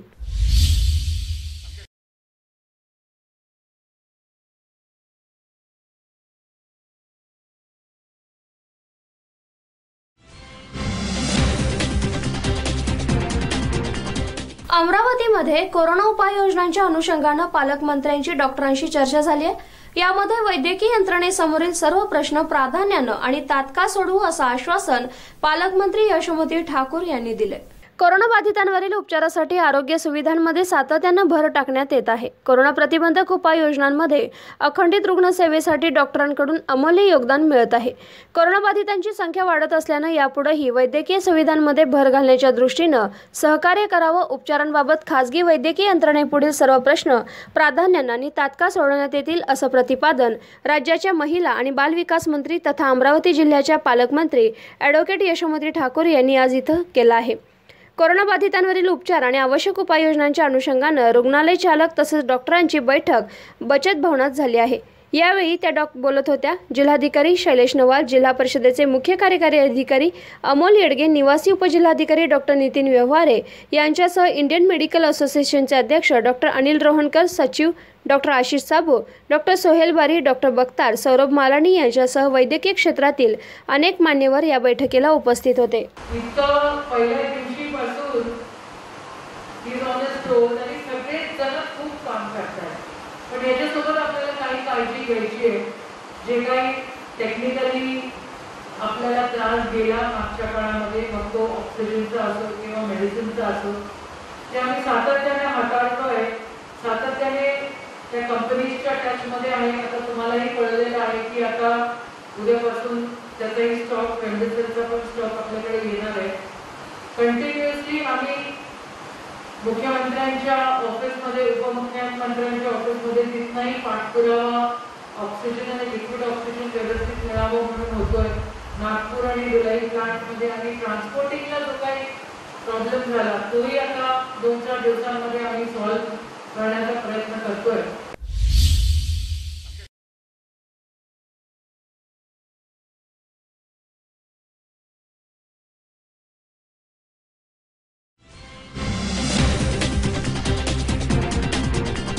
अमरावतीच्या पालकमंत्र्यांकडून विभागीय क्रीडा संकुलाची पाहणी करण्यात आली।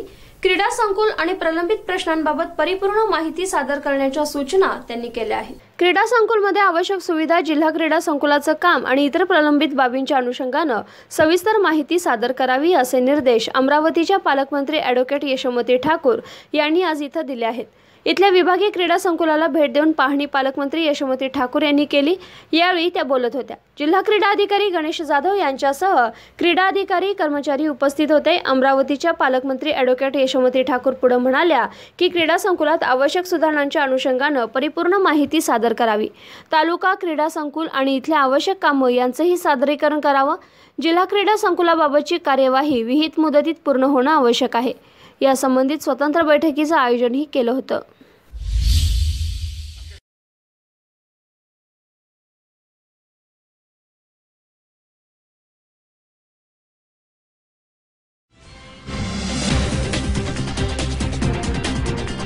परभणी जिल्ह्यातील मानवतमध्ये सकल मराठा समाजाच्या वतीनं आज सकाळी नगरपालिकेसमोर मुंडन आंदोलन करण्यात आले। परभणी जिल्ह्यातील मानवतमध्ये सकल मराठा समाजाच्या वतीनं आज सकाळी नगरपालिकेसमोर मुंडन आंदोलन करण्यात आले। आरक्षणावरील स्थगिती उठवावी, केंद्र सरकारनं आरक्षण मर्यादा वाढवावी, मराठा आरक्षण प्रश्न सुटेपर्यंत नोकर भरती करू नये अशा अनेक मागण्यांसाठी हे आंदोलन करण्यात येत आहे। रोज वेगवेगळ्या पद्धतीनं आंदोलन केलं जाईल असं मराठा क्रांती मोर्चाच्या वतीनं सांगण्यात आले। मुंडन आंदोलन झाल्यानंतर नगरपालिकेपासून मुख्य रस्त्यानं महाराणा प्रताप चौक इथं या रॅलीचा समारोप झालाय। पोलीस प्रशासनाच्या वतीनं पोलीस बंदोबस्त चौक ठेवण्यात आला होता। आरक्षण आमच्या हक्काचं, नाही कुणाच्या बापाचं, आरक्षण आमच्या हक्काचं, नाही कुणाच्या बापाचं।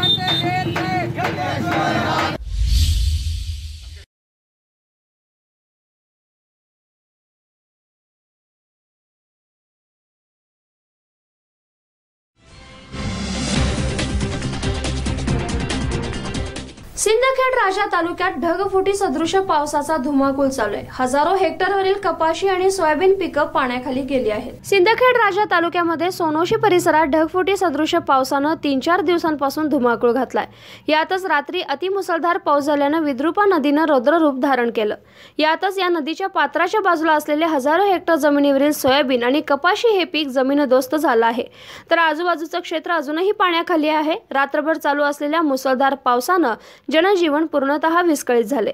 तर सोनोशी, वर्दडी, जांभोरा आणि परिसरात सर्व खेड्यापाड्यांचा शहराशी असलेला संपर्क तुटला आहे. सोनोशी लगतच्या रोडवर असलेला पूल पूर्णपणे वाहून गेला. त्यामुळे वाहतूक 100% बंद झाली. सर्वात मोठा फटका शेतकरी वर्गाला बसला असून संपूर्ण शेती अतिपावसामुळे उद्ध्वस्त झाली आहे. विद्रारूप नदीनं रौद्ररूप धारण केल्यामुळे काठावर असलेली शेती खरडून गेली. तर परिसरातील सर्व शेती पाण्यामुळे आता बाधित झाली आहे. त्यामुळे पंचनामे करून शेतकऱ्यांना आर्थिक मदत देण्याची आता गरज आहे. त्यामुळं सर्व शेती खरडून गेली. एकदम पूर एवढं झाल्यामुळं शेती कुठलंही पीक उभं राहिलं नाही. तरी तात्काळ शासनानं त्याची पाहणी करून पंचनामा करावा. रात्रभर मुसळधार पाऊस पडल्यामुळे नदी काठचे जवळपास हजारो हेक्टर जमिनीवरील पूर्ण खरडून गेलेली आहे. रात्रभर मुसळधार पाऊस सुरू असल्यामुळे पूर्ण शेती नदीकाठची खरडून गेलेली आहे. तरी शासनाने तात्काळ पाहणी करून योग्य ती कारवाई करून आम्हाला मदत द्यावी एवढी नम्र विनंती.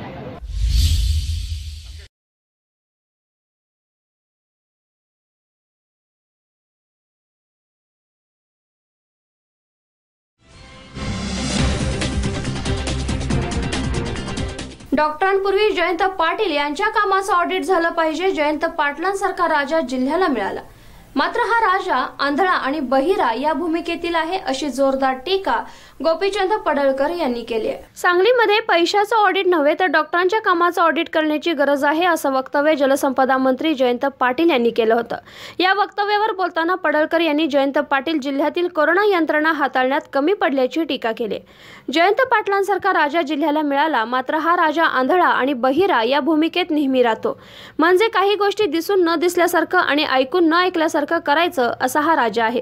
अनेक वर्षांपासून जयंत पाटील राजकारणात आहेत, त्यामुळे जिल्ह्याला त्यांच्याकडून फार अपेक्षा आहेत. 30 वर्षांपासून जयंत पाटील उच्च पदावर आहेत. या 30 वर्षाच्या काळात पाटील यांनी जिल्ह्यासाठी काय केलं याचं ऑडिट झालं पाहिजे, असंही पडळकर यांनी म्हटलंय. पालकमंत्री म्हणून कोरोना रुग्णसंख्या कमी व्हावी म्हणून जयंत पाटील यांनी काय केलं आणि काय निर्णय घेतले? तालुका स्तरावर जाऊन बैठका घेतल्या, तिथे यंत्रणा उभारण्याचं आश्वासनही दिलं होतं. ते आश्वासन अद्याप पूर्ण झालंय का, असा सवाल करत कोरोना काळात जिल्ह्यातील यंत्रणा निष्प्रभ ठरली असल्याचं पडळकर यांनी म्हटलं आहे. आता महत्त्वाचा मुद्दा असा आहे की जयंत पाटील या सगळ्या गोष्टीमध्ये किती गांभीर्याने घेतात हा विषय पहिला संशोधनाचा आहे. कारण आता आपल्या एप्रिल महिन्यापासून कोरोनाची महामारी आपल्याकडे चालू आहे, मोठ्या प्रमाणात चालू आहे. सगळ्यात जास्त डेथ रेशो आपल्याकडे आहे. जवळजवळ 1100च्या वर मृत्यू नुसत्या सांगली जिल्ह्यात झालेले आहेत. डॉक्टरांनी साधन सामुग्री नसताना अनेक ठिकाणी काम केलं आहे. म्हणजे त्यांचं काय आता ऑडिट झालं, त्यांनी काय बघितलं, ती गोष्ट गंभीरतेनं घ्यायलाच पाहिजे जर डॉक्टर तिथं जाऊन उपचार करत नसतील. पण मला वाटतं त्यांचं ऑडिट करण्यापूर्वी जयंत पाटील पालकमंत्री म्हणून तुम्ही सांगली जिल्ह्यामध्ये काय काम केलं याचं ऑडिट करणं खरं तर गरजेचं आहे. जयंत पाटलांचं डिटेल ऑडिट करायला पाहिजे की नेमका हा माणूस काम काय करतो, नेमकं काय निर्णय केले. सांगली जिल्ह्यामध्ये कोरोनाच्या परिस्थितीमध्ये ते तालुक्याला गेले, तालुक्याला बैठका घेतल्या, तिथले तहसीलदार, तिथले आरोग्य अधिकारी, तिथले प्राण, आणि त्यांना काही शब्द देऊन आले होते, हे देतो ते देतो सरकारच्या वतीनं, हे तुम्हाला साहित्य पुरवतं. त्यात काय दिलं का त्यांना? मी परवा आटपाडीच्या सरकारी कोविड सेंटरमध्ये गेलो होतो. तिथले डॉक्टर विदाऊट PPE किट तिथं काम करतायत. आणि मग तुम्ही अशा डॉक्टरांचं खच्चीकरण होईल ना. एखादा दुसरा डॉक्टर जर असं करत असेल जिथं पेशंटपर्यंत जात नसेल, पण त्याची एक दुसरी बाजू आहे. जो डॉक्टर तिथं गेल्या 3-4 महिन्यापासून सुट्ट्या न घेता, तुमचे पगार वेळेत न मिळता, त्यांना कुठलंही प्रोत्साहन अनुदान न मिळता ते काम तिथं करतायत, तर अशा डॉक्टरांच्या बरोबर आपण उभं राहिलं पाहिजे. जयंत पाटलांसारखा जर राजा जिल्ह्याला मिळाला, हा राजा आंधळा आणि बहिऱ्या अशा भूमिकेमध्ये आहे. म्हणजे दिसून न दिसल्यासारखं आणि ऐकून न ऐकल्यासारखं करणारा हा राजा आहे. त्यामुळं त्यांच्याकडून जिल्ह्याला फार मोठ्या काही अपेक्षा आहेत, कारण ते अनेक वर्ष जिल्ह्यामध्ये काम करत आहेत. 30 वर्ष ते राजकारणात आहेत. 30 वर्षात त्यांचं ऑडिट केलं तर तुम्ही जिल्ह्यासाठी काय केलं, राज्यासाठी काय केलं, राज्याच्या महत्त्वाच्या ठिकाणी तुम्ही बसला, लोकांच्यासाठी काय केलं, ह्याचं ऑडिट खरं तर करायला पाहिजे.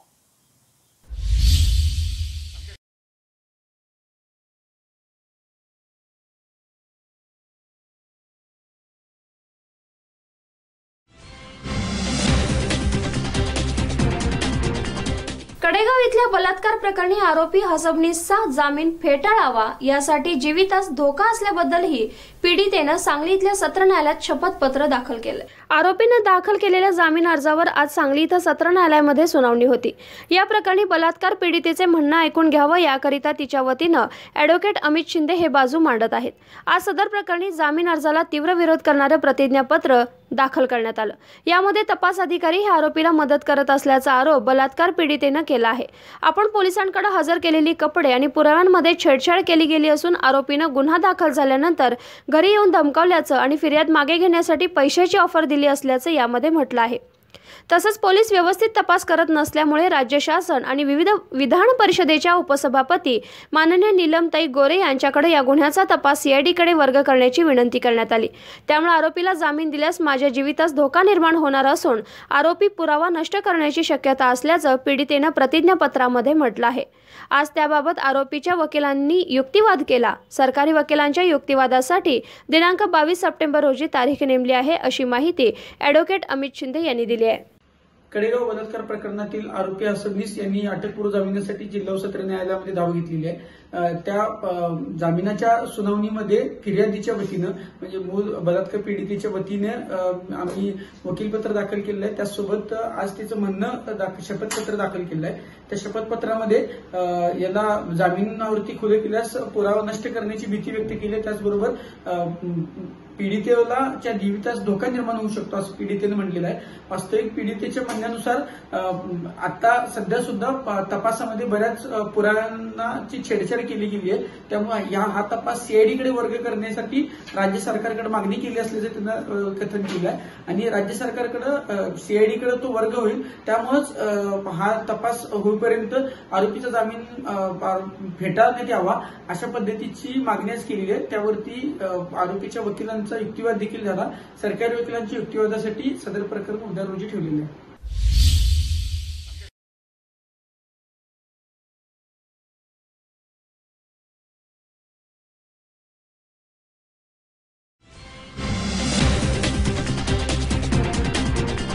राज्यातील सरकार निष्क्रिय आहे. राष्ट्रपती राजवट लागू करा अशी मागणी खासदार नवनीत राणा यांनी लोकसभा सभागृहात केली आहे. महाराष्ट्र सरकार सुस्त असून कोरोनानं जनता त्रस्त आहे. त्यामुळे निष्क्रिय महाराष्ट्र सरकार आहे असा आरोप करत राज्यातील सरकार बरखास्त करा आणि महाराष्ट्रात राष्ट्रपती राजवट लागू करा अशी मागणी अमरावती जिल्ह्याच्या खासदार नवनीत राणा यांनी केली आहे. हे मागणी करत असताना मुख्यमंत्री उद्धव ठाकरे यांच्यावर त्यांनी थेट टीका केली. ही टीका लोकसभेच्या सभागृहात करण्यात आली. महाराष्ट्रामध्ये बेड, ऑक्सिजन, पीपी किट, मास्क, इंजेक्शन यांचा प्रचंड तुटवडा या खासगी रुग्णालयांमुळे होत आहे. कोरोना रुग्णांची लाखो रुपयांची लूट केली जात आहे. महाराष्ट्र वाऱ्यावर सोडून मुख्यमंत्री मातोश्रीत बसून जनतेला फुकटचे सल्ले देत आहेत असा आरोपही खासदार राणा यांनी केलाय. इस महामारी में जिस तरीके से कोरोना वॉरियर्स करके जितने भी doctors, sisters, nurse, ward in charge, police department, साफ सफाई कर्मी जितने भी थे जिनकी ये कोरोना के वजह से निधन हो गया, उनको सभी को पहले श्रद्धांजलि करती हूँ, श्रद्धांजलि देती हूँ. और जितने भी वॉरियर्स आज भी लड़ रहे हैं हर हॉस्पिटल में हमारी जान बचाने के लिए, कई सैनिक बॉर्डर पे लड़ते हैं, पर ऐसे सैनिक मैंने हॉस्पिटल में खुद अनुभव लेके किया है कि जिसके परिवार के 18 व्यक्ति कोरोना पॉजिटिव, और खुद हम हॉस्पिटल में जब उनको लड़ते हुए देखें और पीपीई किट पहनकर जब 8-8 घंटे सिस्टर्स, वार्ड इंचार्ज, डॉक्टर्स जब आपका ट्रीटमेंट करते हैं, वो सही में हमारे लिए आज हमें हॉस्पिटल में देख के पता लगा कि 8 घंटे पीपीई किट में रहना किसको बोलते हैं, कितनी तकलीफ उसमें होती है. और जिसमें फीमेल्स जब डॉक्टर्स आपका ट्रीट करते हैं और 8 घंटे आपका ट्रीटमेंट होता है, उसकी तकलीफ़ मैंने खुद उनसे बात करके हॉस्पिटल में जब मैं पॉजिटिव थी तब मैंने बात की है. और मैं हेल्थ मिनिस्टर जी को बहुत बहुत दिल से धन्यवाद करना चाहूँगी कि जैसे ही मार्च में शुरुआत हुई I think I will be the first person who won the mask and came into the session. और हमारे अध्यक्ष साहब ने भी कुछ नहीं कहते हुए सिक्योरिटी के लिए आपने पहना तो यू शुड वेयर इट, और ये सदन में एंट्री की थी। पर महाराष्ट्र में आज बहुत बुरी हालत है। कोरोना का संख्या जिस तरीके से महाराष्ट्र में बढ़ रही है, तो मैं हेल्थ मिनिस्टर जी से भी एक विनंती करूंगी कि हमारे जिले में आज जिला होने के बावजूद 10,500 हज़ार लोक संख्या हमारे कोरोना पॉजिटिव हुई है, और उसमें जिसमें प्राइवेट और बहुत कम ऐसा एक हॉस्पिटल है जिसको इन पैनल गवर्नमेंट ने किया है। तो मेरी आपसे विनंती रहेगी कि ऑक्सीजन की कमतरता हमारे पूरे विदर्भ में है। 4 जिले मिलाकर 1 टैंकर ऑक्सीजन आप अगर सप्लाई करते हैं, तो जिनको ऑक्सीजन की सच में ज़रूरत है उन्हें आज ऑक्सीजन प्रोवाइड नहीं हो रहा है। तो ऐसी एक कंपनी है आइनॉक्स करके, आपके माध्यम से एक आदेश उन्हें दिया जाए कि हर डिस्ट्रिक्ट में 1 टैंकर रोजाना हर डिस्ट्रिक्ट को ऑक्सीजन सप्लाई किए, जिससे हमारी मृत्यु की संख्या हम रोक सकें और जिनको ऑक्सीजन की ज़रूरत है उन्हें प्रोवाइड कर सकें। तो मैं आपसे विनंती करती हूँ। और जिस तरीके से महाराष्ट्र में आज 10% प्राइवेट हॉस्पिटल रिजर्व किए गए हैं, उसे बढ़ाकर 50। Sir Please conclude. I have fought with this corona, so let me please talk on this because I have known this personally. क्योंकि पहले दिन से हेल्थ मिनिस्टर जी के साथ में, एक्सटर्नल अफेयर के साथ में बात करते करते हम लोगों ने यहाँ तक अभी तक हम लोगों ने ये चीज़ें पार की हैं। तो जो 10% रिजर्व की हुई है hospital, I will definitely request the health minister कि महाराष्ट्र में उसे 50% रिजर्व किया जाए, ताकि हमारे लोग जो बिना बेड के, बिना ऑक्सीजन के, बिना वेंटिलेटर के, बिना ट्रीटमेंट के मर रहे हैं, उन्हें बचाने के लिए आपकी बहुत मदद लगेगी। और एक कंप्लेंट हेल्थ मिनिस्टर जी से मेरी ये है कि प्राइवेट हॉस्पिटल में जब इनिशियली हम कोरोना पॉजिटिव करके एडमिट हुए हैं, तो प्राइवेट हॉस्पिटल में डॉक्टरों ने और वो हॉस्पिटल्स ने, स्पेशली डॉक्टर्स का नहीं पर वो मैनेजमेंट का सबसे बड़ा प्रॉब्लम है कि 2 लाख से 15 लाख रुपए तक बिल हमारे रिलेटेड लोगों ने दिए हैं, और ये आपको भी अच्छी तरह से पता है मिनिस्टर साहब। और दूसरी, जिस तरीके से जिस वैक्सीन से हमारा ट्रीट होता है हॉस्पिटल में, एक तो रेमडेसिविर और टोसिलाज़ोमैब जो है, मंत्री साहब बोलते हुए दुख महसूस होता है कि जिस हॉस्पिटल में हम लोग ने जाकर अपना ट्रीटमेंट किया है, जिस वैक्सीन की कीमत, जिस वैक्सीन की rate, it is only 4,000 rupees. My self, I am the victim of this medicine कि I have paid for that medicine vaccine for 11,500 and tocilizumab. I have seen my family related person who have got this Tocilizumab. What is the actual price is 38,000 rupees and we have got it for 1 lakh rupees. So I just wanted you to make a squad on that कि जितने भी लोग इस पे ऐसी black में इस दवाइयों को, इस vaccine को sale कर रहे हैं, उस पे कानून लगाया जाए और उस पे एक्शन किया जाए, ये मेरी आपसे मांग करती हूँ. Last one minute sir please. No. I won't ask you anything. You have to understand the limitation of the chair, please. और जिस तरीके से महाराष्ट्र में ये कोरोना कंट्रोल से बाहर हो गया है, उसके लिए मैं आपसे मांग करूंगी कि आप लोग सेंट्रल गवर्नमेंट महाराष्ट्र पे राष्ट्रपति शासन लागू करके, केंद्र ने उसको ओवर रूल करके महाराष्ट्र की गवर्नमेंट को, महाराष्ट्र के लोगों को बचाने का काम ये केंद्र करे. मैं आपसे दिल से विनंती करती हूँ. Last 1 minute sir, last 1 minute. और हमारे राज्य के मुख्यमंत्री साहब बोलते हैं कि माझा गांव माझी जवाबदारी, ये मेरा गांव और मेरी जवाबदारी है. महाराष्ट्र के हमारे सीएम वो घर में बैठकर, अपनी सीट पे बैठकर, चेयर पे बैठकर अपनी जवाबदारी दिखा रहे हैं. पर मुझे उनसे एक प्रश्न करना है कि आप कब बोलेंगे कि माझा महाराष्ट्र माझी जबाबदारी. अरे घरात बसून कोणाला जबाबदारीचा अनुभव येत नाही. जर अनुभव, 1 मिनट सर लास्ट का बोलना बहुत जरूरी है, क्योंकि जिस हिसाब से शरद पवार साहब 80 साल के होने के बावजूद पूरे गांव में और पूरे जिलों में महाराष्ट्र में घूमते हैं. अरे ये यंग सीएम होने के बावजूद एक भी जिले में जाकर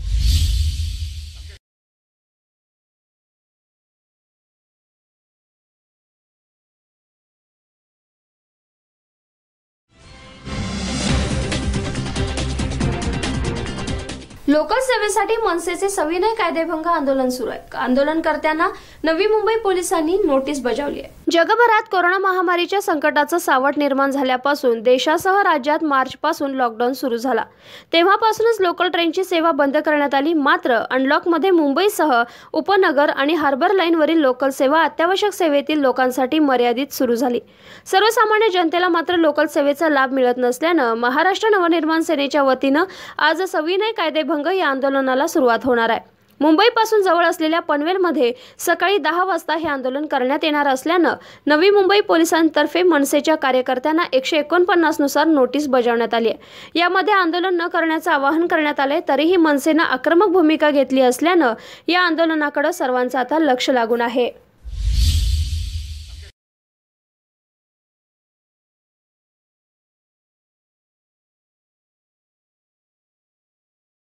अकरावी व 12वी रेग्युलर स्टेट बोर्डची तयारी IIT, JEE, नीट, CET यांचे प्रशिक्षण केंद्र JKScience अकॅडमी इस्लामपूर. मुलींसाठी स्वतंत्र निवासी वसतिगृह तसेच मुलांसाठी स्वतंत्र निवासी वसतिगृह. 100% यशाची खात्री देणारे एकमेव प्रशिक्षण केंद्र JKScience academy Islampur. MBBS, BBS, BAMS, BHMS, BSc forestry, BSc fishery, BSc nursing तसेच इंजिनिअरिंग क्षेत्रातील यशाचे दालनखुली करून देणारे एकमेव केंद्र म्हणजे JKScience Islampur. Mess, tuition, hostel याची सुविधा एकाच छताखाली. या अकॅडमीचे वैशिष्ट्य म्हणजे चेअरमन स्वतः शिकवतात. मुलांकडे मुलींकडे स्वतः लक्ष देत असतात. वेगवेगळ्या तज्ञ शिक्षकांचे आठवड्यातून मार्गदर्शन. सर्व अकॅडमी 24 तास CCTV कॅमेऱ्याच्या कक्षेत.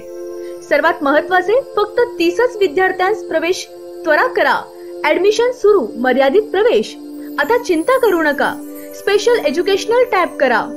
नीट, JEE, CET बरोबरच 11वी 12वी स्टेट बोर्ड सर्व तयारी JKScience अकॅडमी इस्लामपूर. संपर्क सौ Sandhya Patil, MSc ND. Mobile number 94 20 67 47 96, 98 50 65 66 64. Incharge RY Gutugade sir. Mobile number 97 30 64 92 46. एकदम झक्कास जेवण पाहिजे कुठे मिळेल? आपल्या जत मध्ये. याचा शोध विसरा आणि चला SK फूडलँड रेस्टॉरंट मध्ये.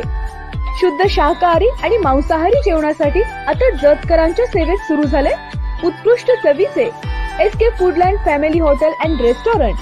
चहा, नाश्ता, जेवण असा खाद्यांचा चवदार खजिना एकाच ठिकाणी. तर मग चला सुसज्ज अशा SK family hotel and restaurant मध्ये. पत्ता जत कोर्टासमोर BSNL रोड जत. आपल्या परिवारासह एक वेळ अवश्य भेट द्या SK फॅमिली हॉटेल अँड रेस्टॉरंटला.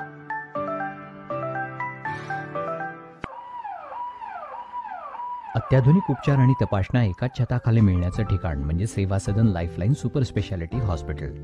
आंतरराष्ट्रीय निकषांनुसार तयार केलेलं आपल्या भागातलं पहिलं हॉस्पिटल म्हणजे सेवा सदन. अद्ययावत मशीन्स, सुपर स्पेशालिस्ट डॉक्टर्स आणि सर्वांना परवडतील असे माफक दर म्हणजे सेवा सदन. सेवा सदनमध्ये अँजिओग्राफी, अँजिओप्लास्टी, बायपास शस्त्रक्रिया आणि हृदयाच्या इतर शस्त्रक्रिया, आंतरराष्ट्रीय दर्जाचा अतिदक्षता विभाग, डोळ्याच्या सर्व प्रकारच्या तपासण्या, मोतीबिंदू, काचबिंदू शस्त्रक्रिया, दुर्बिणीद्वारे शस्त्रक्रिया, मेंदूच्या आजारांवरील उपचार, मधुमेह आणि स्थूलता निवारण, general medicine, dialysis, 2D echo, colour doppler, CT scan, panchakarma आणि योगोपचार असे विविध उपचार सेवा सदनमध्ये मिळतात. निश्चिंत मन, व्याधीमुक्त जीवन म्हणजे सेवा सदन. हेडलाईन्स प्रायोजक डॉक्टर रवींद्र अळियांचे जत तालुक्यातील एकमेव मल्टीस्पेशालिटी हॉस्पिटल. महाराष्ट्र शासनाच्या महात्मा ज्योतिबा फुले जनआरोग्य योजनेअंतर्गत मोफत शस्त्रक्रिया केल्या जातील. उमा हॉस्पिटल कॅम्पस जत, जिल्हा सांगली. सेवा सदन लाईफलाईन सुपर स्पेशालिटी हॉस्पिटल. जागतिक दर्जाच्या सुविधा आता तुमच्या खिशाला परवडतील अशा. सांगली मिरज रोड, मिरज. आंतरराष्ट्रीय ख्यातीचे डॉक्टर BS भोसले यांचं आशा होमिओपॅथिक क्लिनिक. आजाराच्या मुळाशी पोहोचणारी आधुनिक उपचार पद्धत. निराश होताय कशासाठी? होमिओपॅथी आहे सर्वांसाठी. बँक ऑफ इंडिया जवळ, शिवाजी रोड, मिरज. रवींद्र वस्त्र निकेतन सलगरे. 40,000 स्क्वेअर फुटाचे वस्त्र खरेदीसाठी भव्य दालन. सर्व ब्रँड एकाच छताखाली. 365 दिवस डिस्काउंट व ऑफर्स. संपूर्ण कपडे बजेट मध्ये. कार्यक्रमासाठी जादा झालेला माल परत. मिलमधून डायरेक्ट माल ग्राहकांपर्यंत संपूर्ण परिवाराची लग्न बस्ता व आहेराची खरेदी एकाच ठिकाणी रवींद्र वस्त्र निकेतन सलगरे, तालुका मिरज, जिल्हा सांगली. जत तालुक्यातील एकमेव diagnostic centre doctor Chandrakant Patil यांचे लाईफ केअर डायग्नोस्टिक सेंटर. सर्व प्रकारचे sonography, colour doctor, x ray reporting इत्यादी. पत्ता डॉक्टर दत्ता सावंत बिल्डिंग, सावंत गल्ली, जत. नाव नोंदणीसाठी थेट संपर्क 9284776065. शुभ कार्य तसंच सणासुदीच्या दागिने खरेदीसाठी मिरजेतील लोकप्रिय दालन HP भुरके सराफ. मांगल्याचं दालन, त्याला सोनेरी सजावट. करावया सुवर्ण खरेदी HP भुरके सराफच. चोख सोने आणि चांदीमधील अलंकारांसाठी HP भुरके सराफ. चोख सोन्यामध्ये मंगळसूत्र, नाविन्यपूर्ण कर्णफुले, अंगठ्या, नेकलेस इत्यादी अलंकार मिळतील.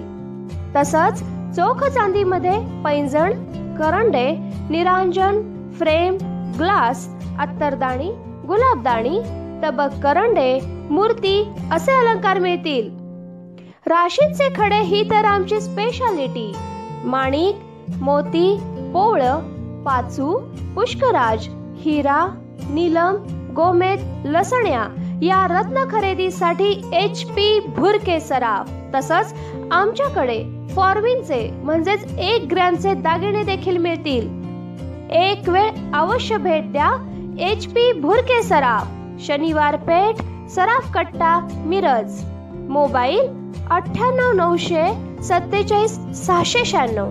प्ले स्टोअर वरून आत्ताच डाउनलोड करा स्काय स्टार ऑनलाइन ॲप. आपल्या हक्काचं आपलं दुकान. आता भाजी, फळं आणि महिन्याचे ग्रोसरी सामान आणण्यासाठी कुठेही जायची गरज नाही. आपल्या मोबाईललाच बनवा आपलं दुकान आणि मार्केट. विना कटकट, विना दगदग, घरपोच सेवा. फ्रुट्स, स्नॅक्स, गरम मसाले, vegetables, dry fruits, baby care, personal care, home care, सर्व प्रकारची बिस्किटं, ऑइल्स, डाळी, चहा, कॉफी आणि बरंच काही एकाच ठिकाणी, तेही आपल्या मोबाईल मध्ये. आमची वैशिष्ट्य बेस्ट क्वालिटी प्रोडक्ट्स, 24 तासांच्या आत घरपोच सेवा, ₹500 वरील ऑर्डरवर free home delivery, best customer support व सुरक्षित सर्व्हिस. दररोज नवीन ऑफर्स व डिस्काउंट्स. ही सुविधा सध्या फक्त सांगली, मिरज आणि कुपवाड महापालिका क्षेत्रासाठी उपलब्ध आहे. आपल्या हक्काचं आपलं दुकान स्काय स्टार ऑनलाइन.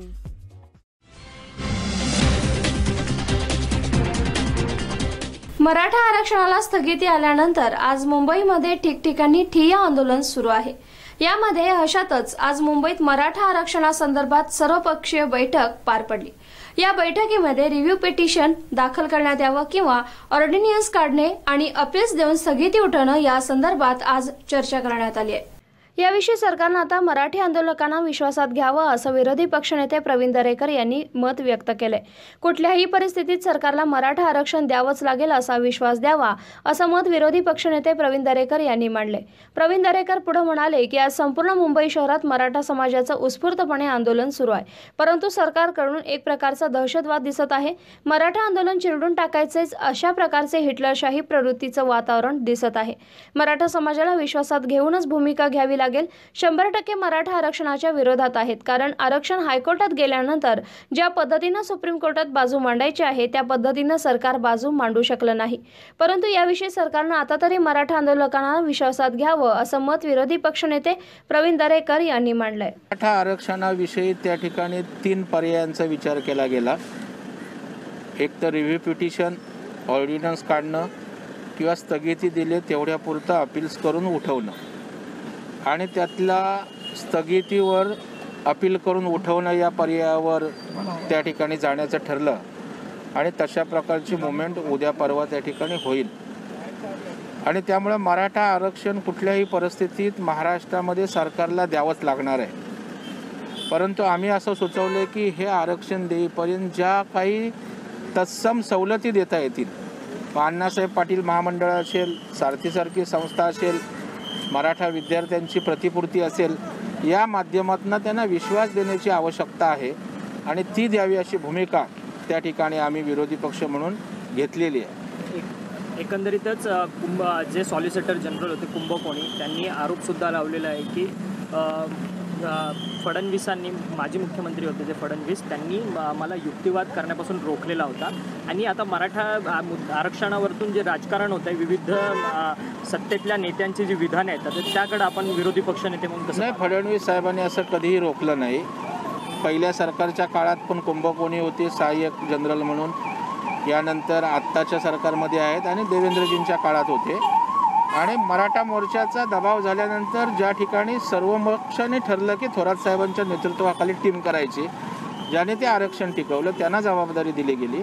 आणि त्यामुळे असं काय देवेंद्रजींनी त्यांना हटवलं वगैरे असं काही बोलण्यात तथ्य नाही. आज संपूर्ण मुंबई शहरात मराठा समाजाचं उत्स्फूर्त आंदोलन त्या ठिकाणी सुरू आहे. परंतु पोलिसांचा एवढा दबाव, म्हणजे मुंबईत मी सकाळपासून फिरत असताना एक सरकार पुरस्कृत दहशतवाद या ठिकाणी दिसतोय आणि मराठा आंदोलन चिरडून टाकायचंच अशा प्रकारच्या हिटलरशाही प्रवृत्तीनं या ठिकाणी मुंबईत वातावरण दिसतंय, जे वातावरण सरकारला शोभा देणारं नाही. मराठा समाजाला विश्वासात घेऊन त्यांच्या आंदोलनास, त्यांच्या आरक्षणासंदर्भात विश्वासात घेऊन भूमिका घ्यावी लागेल. तुम्हाला अशा प्रकारे पोलीस फोर्स वापरून दबाव टाकता येणार नाही. आणि तुम्हाला एवढा दबावने नियोजन करायचं होतं, कोरोनासाठी कुणी अडवलं होतं? जेवढं मराठा आरक्षण चिरडण्याचा प्रयत्न करताय तेवढी ताकदने तेवढं नियोजन कोरोना निर्मूलनासाठी वापरा ना. आपला हा स्पष्ट आरोप आहे का की हे सरकार मराठा आरक्षणाच्या विरोधात आहे? 100% सरकार मराठा आरक्षणाच्या विरोधात आहे. याचं कारण हे आरक्षण हायकोर्टात टिकल्यानंतर ज्या पद्धतीनं सुप्रीम कोर्टामध्ये बाजू मांडायला पाहिजे होती त्या पद्धतीनं बाजू मांडली गेली नाही. कधी वकील उपस्थित नव्हते, कधी डॉक्युमेंटेशन प्रेझेंट केलं गेलं नाही. आणि कोर्टाच्या ऑर्डरमध्ये स्पष्टपणे त्या ठिकाणी लिहिलेलं आहे की मराठा समाज एक्स्ट्रा ऑर्डिनरी परिस्थिती कशी निर्माण झाली हे त्या ठिकाणी सरकार प्रूव्ह करू शकलं नाही, असा फायनल ऑर्डरमध्ये लिहिलेला आहे.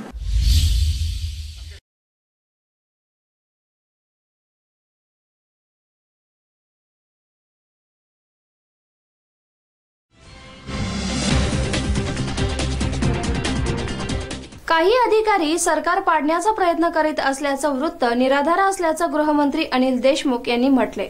मी असं काहीच बोललो नाही, माझ्या तोंडी हे वक्तव्य टाकण्यात आले असं स्पष्टीकरण गृहमंत्र्यांनी दिलं आहे. मी असं काहीही बोललेलो नाही, माझ्या तोंडी ते वक्तव्य टाकण्यात आले असं स्पष्टीकरण त्यांनी दिले. गृहमंत्री अनिल देशमुख यांनी आज पुण्यात घेतलेल्या पत्रकार परिषदेमध्ये ते बोलत होते. एका वृत्तपत्रानं माझं वक्तव्य म्हणून जी बातमी छापली ती निराधार आहे. माझ्या तोंडामध्ये तसं वक्तव्य टाकण्यात आलंय, मी असं कुठंही म्हटलेलो नाही. जर आपण या संदर्भातील माझा व्हिडिओ पाहिला तर आपल्याला वस्तुस्थिती लक्षात येईल. 4 ते 5 वरिष्ठ पोलीस अधिकाऱ्यांनी महाविकास आघाडीचं सरकार पाडण्याचा प्रयत्न केले होते. त्यात एका अतिवरिष्ठ महिला पोलीस अधिकाऱ्याचाही समावेश होता. मात्र हे प्रकरण योग्य प्रकारे हाताळण्यात गेलं. त्यावरून आज पुण्यात पत्रकारांनी देशमुख यांना प्रश्न विचारले. या प्रश्नांना उत्तर देताना त्यांनी नकार केला. कोरोनाच्या काळात मागील 7 महिन्यात पोलिसांनी खूप काम केले. आमचे पोलीस जरूर थकलेत पण हिंमत हारलेले नाहीत. या काळात कर्तव्य निभावताना 208 पोलीस अधिकारी आणि कर्मचारी शहीद झालेत. दरम्यान या शहीद पोलिसांच्या कुटुंबाला 65 लाख रुपयांची आर्थिक मदत देण्याचा निर्णय राज्य शासनानं घेतलाय, अशी माहिती यावेळी गृहमंत्री अनिल देशमुख यांनी दिली आहे. 50 लाख रुपये राज्य शासन आणि प्रत्येक जिल्ह्याला जो पोलीस वेलफेअर फंड राहतो त्याच्या माध्यमातून 10 लाख आणि बँकेच्या माध्यमातून ज्या बँकेमध्ये अकाउंट राहते त्या माध्यमातून 5 लाखाचे 65 लाख रुपये म्हणून सर.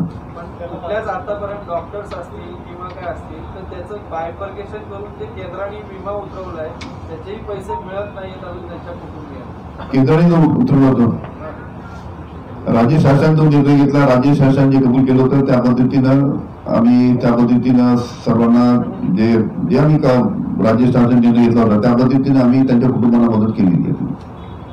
केंद्राचं तुम्ही सांगितलं केंद्राची माहिती घेऊन लागली. धन्यवाद.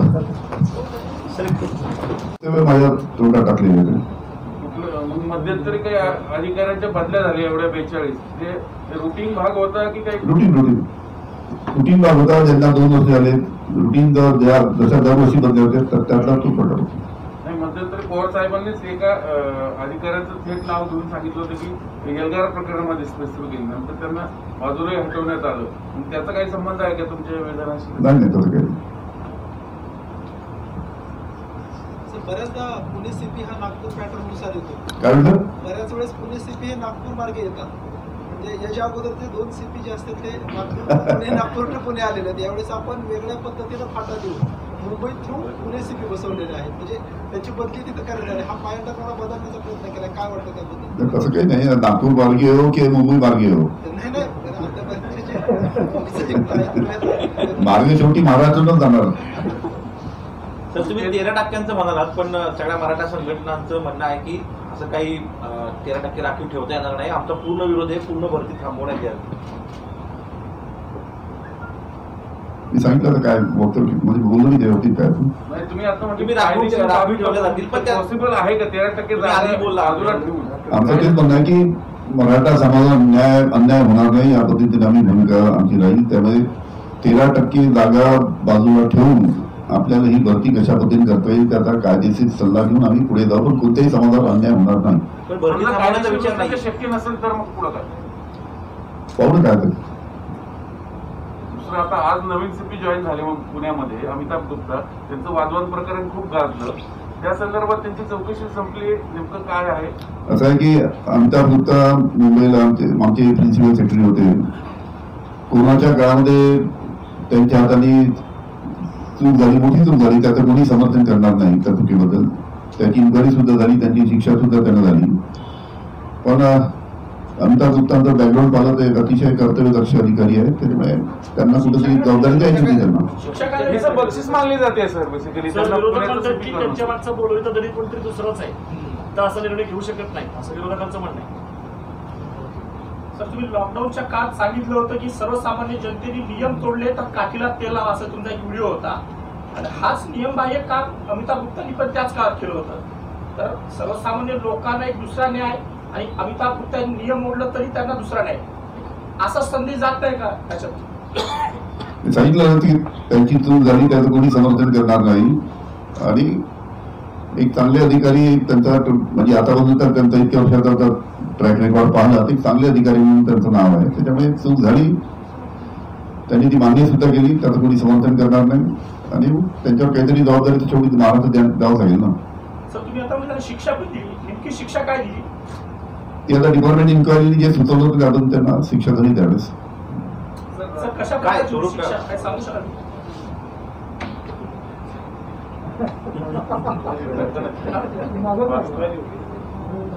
सर, राज्यामध्ये किती आता आपण भरती करतोय, कर्मचारी कमी आहेत, 50-55% बाहेर गिराने की कोशिश कर रहे थे. ऐसा आपने कहा, ऐसी जो खबर चल रही है उसमें क्या तथ्य है? जो खबर लोकमत ने चलाई है वो सरासर झूठी है. मैंने ऐसे कहाँ भी बोला नहीं. और उसका वीडियो क्लिपिंग ऑलरेडी है यूट्यूब पे. और ऐसा कहाँ भी मैंने वक्तव्य किया नहीं. ये झूठी बात है मेरे मुंह में डाली गई है. वीडियो क्लिपिंग देख के आप देख सकते हैं, आपको हकीकत मालूम पड़ेगी.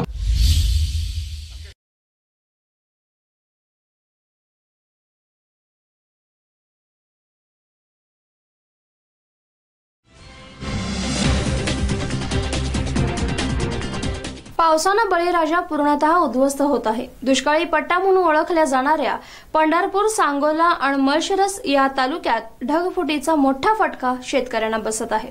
गेल्या 3 दिवसांच्या पावसानं सोलापूर जिल्ह्यातील सांगोला, पंढरपूर आणि माळशिरस या तालुक्यात प्रचंड पाऊस झाल्यानं ओढे नाले भरून वाहू लागले. तर कासाळगंगा ओढ्याला आलेल्या महापुरानं शेतकऱ्यांची उभं पीक, जनावरं, शेळ्या, मेंढ्या, गोरगरिबांची घरं वाहून गेलेत. या आपदग्रस्त शेतकऱ्यांच्या झालेल्या प्रचंड नुकसानीची पाहणी राष्ट्रवादी काँग्रेसचे प्रदेश उपाध्यक्ष माजी आमदार दीपक आबा साळुंखे यांनी करून जिल्हाधिकारी मिलिंद शंभरकर, प्रांताधिकारी सचिन डोले तसंच सांगोल्याचे प्रांताधिकारी भोसले यांच्याशी संपर्क साधून त्वरित पंचनामे करून नुकसानग्रस्त शेतकऱ्यांना त्वरित मदत मिळवून द्यावी अशी मागणी केली. राज्याचे उपमुख्यमंत्री अजितदादा पवार आणि पालकमंत्री दत्तात्रय भरणे यांच्याशी संपर्क साधून पावसानं झालेल्या शेतकऱ्यांच्या प्रचंड नुकसानीबाबत माहिती देऊन नुकसानग्रस्त शेतकरी बांधवांना सरकारकडून त्वरित मदत देण्यात यावी अशी मागणीही दीपक आबांनी केली आहे. गेली सातत्यानं 2-3 दिवसापासून सोलापूर जिल्ह्यामध्ये आणि परिसरामध्ये अतिशय मुसळधार पाऊस म्हणजे ढगफुटी झालेली आहे. त्यामुळे जिल्ह्यामध्ये शेतकऱ्यांचं, नदीकाठच्या गावचं प्रचंड प्रमाणावर नुकसान झालेलं आहे. त्यात सगळ्यात जास्त म्हणजे सांगोला, पंढरपूर आणि माळशिरस तालुक्यामध्ये शेतकऱ्यांचं आणि गोरगरीब कुटुंबांचं ओढ्या नाल्यावरच्या कडेला असलेल्या जी घरं आहेत त्यांचं फार मोठ्या प्रमाणावर नुकसान झालेलं आहे. आणि महूद आणि सांगोल्यामधला कासाळ ओढा जो आहे, कासाळगंगा, त्या कासाळगंगा ओढ्याला ढगफुटीमुळे प्रचंड प्रमाणावर महापूर आलेला होता. आणि त्यामुळं आसपासच्या अर्धा किलोमीटरच्या परिसरातील शेती, उभी पिकं, शेळ्या, मेंढ्या आणि जनावरं ही मोठ्या प्रमाणावर वाहून जाऊन अतिशय फार मोठ्या प्रमाणावर शेतकऱ्यांचं आणि गरीब कुटुंबांचं नुकसान झालेलं आहे. या नुकसानग्रस्त भागाचा मी स्वतः आज दुपारपासून दौरा केलेला आहे. तर अतिशय हृदयाला पीळ टाकणारी परिस्थिती त्या ठिकाणी निर्माण झालेली आहे. आत्ता राज्याचे उपमुख्यमंत्री आणि आमचे नेते आदरणीय दादांना, जिल्ह्याचे पालकमंत्री यांना विनंती करून तातडीनं या सगळ्या लोकांचं अश्रू पुसण्याचं काम त्वरित पंचनामे करून त्यांना तातडीची मदत देण्याच्या बाबतीत शासनानं भूमिका घ्यावी, अशा प्रकारची आग्रही विनंती या ठिकाणी मी करणार आहे.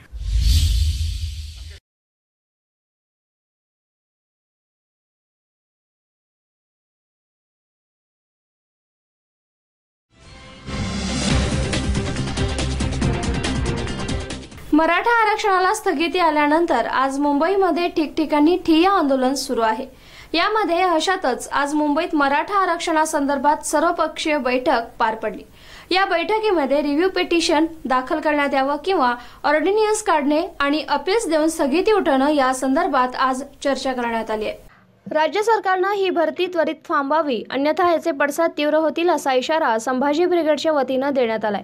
मराठा आरक्षणाचा मुद्दा ऐरणीवर असताना गृहमंत्री अनिल देशमुख यांनी 12,500 जागांवर पोलीस भरतीचा निर्णय घेतला. यामध्ये 13% आरक्षण राखीव ठेवण्याचा निर्णय त्यांनी सांगितला. पण या आरक्षणाचा प्रश्न सर्वोच्च न्यायालयात सुरू आहे. शिवाय घटनेमध्ये अशी कोणतीही तरतूद नाही. मग राज्य सरकार असो निर्णय कसा काय घेऊ शकतात असा प्रश्न यावेळी विकास पासलकर यांनी केलाय. मराठा आरक्षणाचा मुद्दा लवकरात लवकर सोडवला पाहिजे आणि अन्य मागण्या मान्य केल्या पाहिजेत असं मत संभाजी ब्रिगेडचे केंद्र निरीक्षक विकास पासलकर यांनी मांडलंय.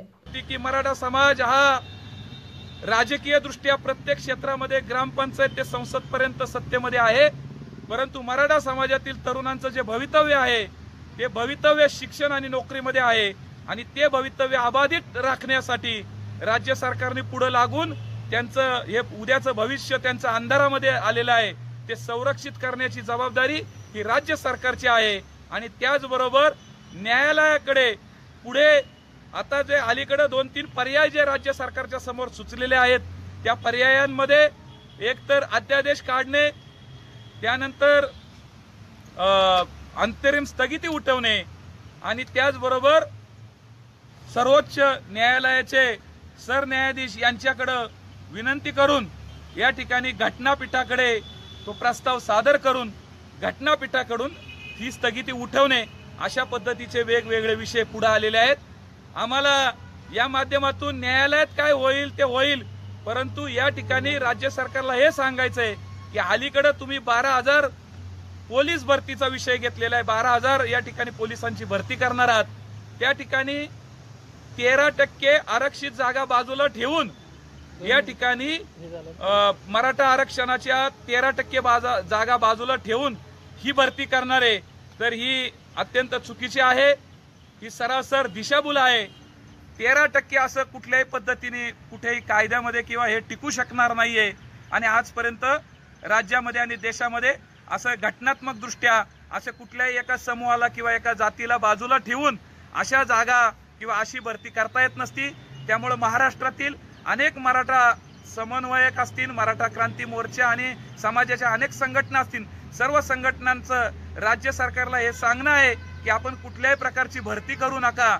या ठिकाणी मराठा आरक्षणाच्या 13% जागा पूर्णपणे तुम्ही जोपर्यंत न्यायालयीन प्रक्रिया किंवा त्यासाठी ती स्थगिती उठवून प्रयत्न करावा, अन्यथा 13% मराठा समाजाच्या मुलांना संधी द्यावी. मराठा समाजाच्या मुलांच्या शिक्षणामधल्या प्रवेशाच्या संदर्भामध्ये संधी द्यावी. कारण केंद्र सरकारने ईडब्ल्यूएसचं आरक्षण दिलं, ते न्यायालयामध्ये वैध ठरलेलं आहे, त्याची प्रक्रिया चालू आहे. त्याच्यावरती घटनापीठाकडे तो सुद्धा विषय आहे. कारण या राज्यामध्ये आणि देशामध्ये एकूण 50% आरक्षणाची अट जी आहे ती मोडली जाणार आहे. 10% EWSचं आरक्षण दिल्यामुळं कमीत कमी देशामधील 15 राज्यांमध्ये 50%च्या वरती आरक्षण जाणार आहे। त्यामुळे इंदिरा सहानीच्या न्यायालयाच्या निर्णयाच्या संदर्भामध्ये त्याचा आधार घेऊन या ठिकाणी विरोधी याचिकाकर्ते भांडत आहेत न्यायालयामध्ये। परंतु आज या सगळ्याचा परिपाक म्हणून हे केवळ मराठा समाजाने आतापर्यंत संयमाने आंदोलन केली, करोडोच्या संख्येने मराठा समाज रस्त्यावरती उतरला, आमच्या 50 मुलांनी आत्मबलिदान केलं। देशामध्ये अनेक जाट असतील, रेड्डी असतील, ओकलग्गा असतील, हरियाणाच्या पासून राजस्थान पर्यंत या सर्व राज्यातील देशातील अनेक राज्यांमध्ये हिंसक आंदोलनं झाली। त्यांनी राष्ट्रीय संपत्तीचं नुकसान केलं आणि मराठा समाजाने मात्र संयमाने आंदोलनं केली। एवढा मोठा लढवय्ये समाज असताना सुद्धा या आंदोलनाची धग ही कायम राहिली आणि देशाची आणि राज्याच्या सार्वजनिक संपत्तीचं कुठेही नुकसान न करता संविधानिक मार्गाने संविधानाला मानून या ठिकाणी आरक्षण मागण्याचा प्रयत्न केलेला आहे। आणि म्हणून आज हे एवढं सगळं मागितल्यानंतर आमच्या पदरी जर निराशा येत असेल तर आमचं काय चुकलं? आम्ही छत्रपती शिवाजी महाराजांचा लढवई असणारा वारसा जपला, शाहू महाराजांची सामाजिक क्रांतीची बीज या महाराष्ट्रामध्ये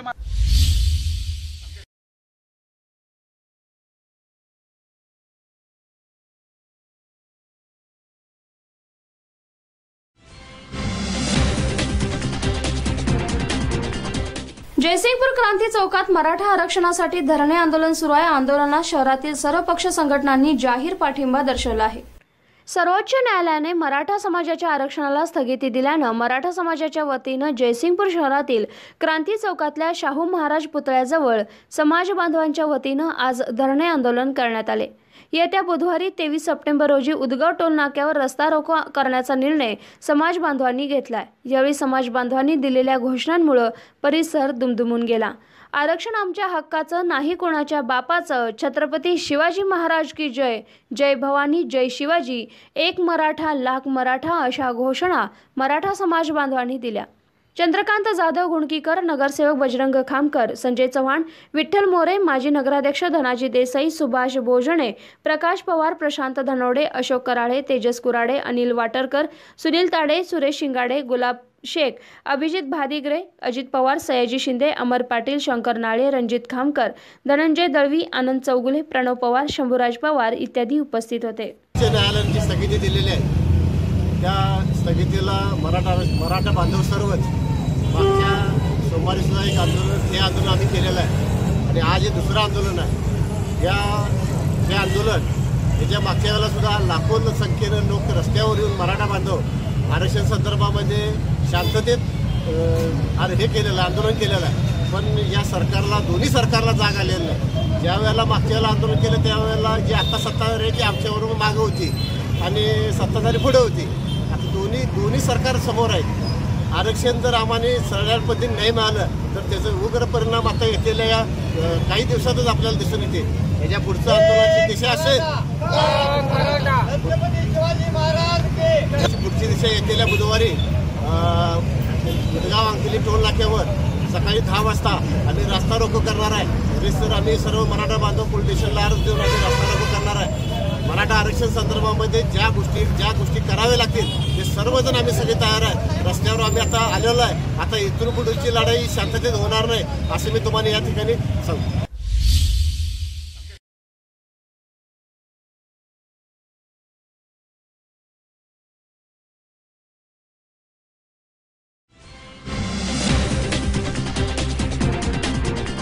सध्या अनेक ठिकाणची मंदिरं ही आपल्याला पाहायला मिळतात। यामध्ये काही प्राचीन आहेत तर काही आधुनिक आहेत।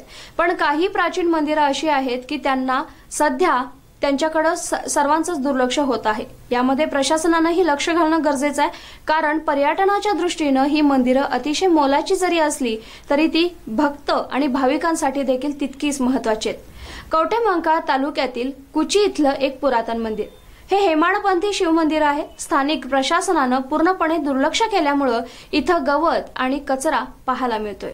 कुची तालुक्यातील मिरज पंढरपूर राष्ट्रीय महामार्गावर असणारं एक छोटेसं गाव. हे पूर्वी तालुक्याचं ठिकाण म्हणून प्रसिद्ध होतं. सर्व शासकीय कार्यालये या ठिकाणी होती. परंतु त्यानंतर कवठेमहांकाळ हे तालुक्याचं ठिकाण निर्माण झालं. कुची या ठिकाणी पुरातन असं हेमाडपंथी शिवमंदिर आहे. हे मंदिर 12 दगडी खांबांवर उभं आहे. या मंदिरात दोन्ही बाजूला 2 दगडी ठेप लावलेले आहेत. तर मंदिरामध्ये 3 ठिकाणी 3 पिंडी आहेत. 2 पिंडीचे पाणी पूर्वेकडे तर मुख्य असणाऱ्या पिंडीचं पाणी उत्तर दिशेला जात आहे. मंदिराच्या दगडी खांबावर सुंदर नक्षीकाम केलं असून सदरचं मंदिर हे एका रात्रीत राक्षसांनी बांधल्याची आख्यायिका सांगितली जाते. मंदिराची पडझड होत असून बाहेरील बाजूवर गवत वाढलेलं असून गवत काढून मंदिराचा परिसर स्वच्छ करणं गरजेचं आहे. तालुक्यातील पुरातन मंदिरापैकी हे एक अतिशय सुंदर आणि पुरातन मंदिर असून याचं जतन होणं गरजेचं आहे. याकडे पुरातत्व विभाग आणि ग्रामपंचायतीनं लक्ष देऊन स्थानिक विकास निधीतून मंदिराचा विकास करण्याची मागणी होत आहे. मंदिराच्या माहितीचा बोर्ड आणि फोटो महामार्गावर लावल्यास निश्चितच मंदिर पाहण्यास लोक गर्दी करतील. या पुरातन वास्तूचंही जतन होईल आणि मंदिराची पूजा इथले सुभाष माळी हे करीत असून त्यांनीही या मंदिराच्या विकासासाठी शासकीय पातळीवरून आर्थिक सहाय्य मिळावं, मंदिराचा विकास करावा अशी मागणी केली आहे. गेली 20 वर्षापासून पूजा करत आहे. हे मंदिर कोणत्या देवाचं आहे? महादेवाचं मंदिर आहे. पुरातन हेमाडपंथी असं बांधकाम आहे या मंदिराचं. ह्या 3 पिंडी ज्या आहेत मंदिरामध्ये त्या कशाबद्दल कसं काय ते? त्याचं काय माहीत नाही, पण एका 3 पिंडी आहेत. एका पिंडीचं पाणी उत्तरेला जातं आणि 2 पूर्वाभिमुख म्हणजे पूर्वेला त्यांचं पाणी जातं बाहेर. हे मंदिर फार पुरातन असून हे हेमाडपंथी असं बांधकाम आहे आणि या मंदिराबद्दल एका रात्रीत राक्षसांनी बांधलेली अशी आख्यायिका आहे. ह्या मंदिर ग्रामपंचायत व पुरातत्व विभागामार्फत याची दखल घेऊन जरा दुरुस्ती, डागडुजी व व्यवस्था करावी. तसेच हा ठेवा जतन करून पुढील भावी पिढीसाठी तो त्यांना बघता येईल. आपण सध्या उभे आहोत कुची येथील महादेव मंदिरमध्ये. सदरचं मंदिर हे फार पुरातन हेमाडपंथी काळातलं असून सदरचे जे डिझाईन पाहिली भिंतीवरचे. कॅमेरामन गणेश पाटील सह लक्ष्मण सनगर, SBN मराठी, कवठेमहांकाळ.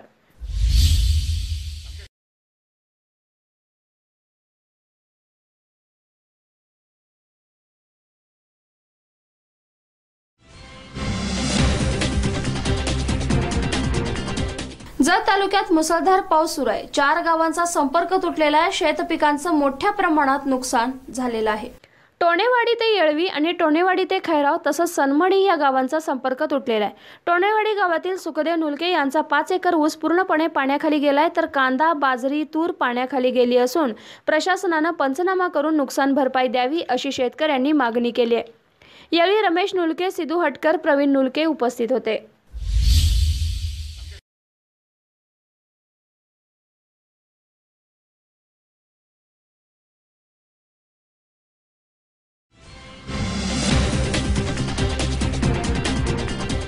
सध्या सरकारचे अनेक भोंगळ कारभार पुढे येत आहेत, तर एखादा मिश्किलपणाही पाहायला मिळतोय. शेगाव पंढरपूर दिंडी मार्गाचं रुंदीकरण केलं जात आहे. यामध्ये शेतकऱ्यांच्या जमिनीचे रीतसर अधिग्रहणच करण्यात आलं नाही. तरीही इथं रस्ता केला जात आहे, तर हे अधिग्रहण केल्याशिवाय रस्ता केला जाऊ नये अशी मागणी उच्च न्यायालयामध्ये करण्यात आली आहे. रस्त्याची पूर्वीची रुंदी केवळ 12 मीटर असून सदरील रस्ता नवीन राष्ट्रीय महामार्ग 548C म्हणून घोषित झाल्यानंतर त्याची रुंदी 30 मीटर आहे. असं सांगून रस्त्यालगतच्या शेतकऱ्यांना कोणत्याही कायदेशीर पूर्वसूचना न देता रुंदीकरणाच्या कामासाठी आवश्यक असलेल्या जमिनीचे कोणतेही कायदेशीर अधिग्रहण न करताच रुंदीकरणाचं काम सुरू करण्यात आले. याबाबत संबंधित शेतकऱ्यांना त्याबाबत कंपनीचे कर्मचारी, महसूल आणि बांधकाम विभागाचे अधिकारी यांच्याकडे विचारणा केली असता त्यांच्यामार्फत सांगण्यात आलं की सदरील रस्त्याची रुंदी ही आधीपासूनच 30 मीटर असून त्याचा मोबदलाही यापूर्वीच देण्यात आलाय. परंतु याबाबत लेखी स्वरूपात कोणत्याही प्रकारची माहिती संबंधित शेतकऱ्यांना देण्यात आली नाही. अधिक माहिती अशी की सदरील राष्ट्रीय महामार्गाच्या लगत शेतकऱ्यांच्या जमिनीचे रीतसर अधिग्रहण झाल्याबाबत किंवा मोबदला अदा केल्याबाबत कोणताही अभिलेख शासनाच्या संबंधित विभागाकडे उपलब्ध नाही. आणि म्हणूनच अधिग्रहणाबाबत कोणतेही अभिलेख नसताना, शेतकऱ्यांना जमिनीचा मोबदला दिला नसताना, कोणतीही पूर्वसूचना न देता शासनाद्वारे खासगी कंपनीमार्फत शेतकऱ्यांच्या जमिनीवर बेकायदेशीर काम करण्यात येत असल्याचं दिसून येत आहे।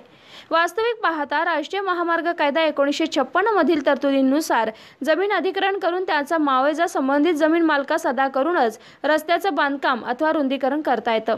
परंतु या ठिकाणी भारतीय राज्यघटनेच्या कलम 31 आणि कलम 300 तसंच राष्ट्रीय महामार्ग कायदा 1956 मधील कलम 3 आणि इतर उपकलमांच्या तरतुदींचं उल्लंघन करून रुंदीकरणाचं काम करण्यात येत असल्याचं दिसून येत आहे।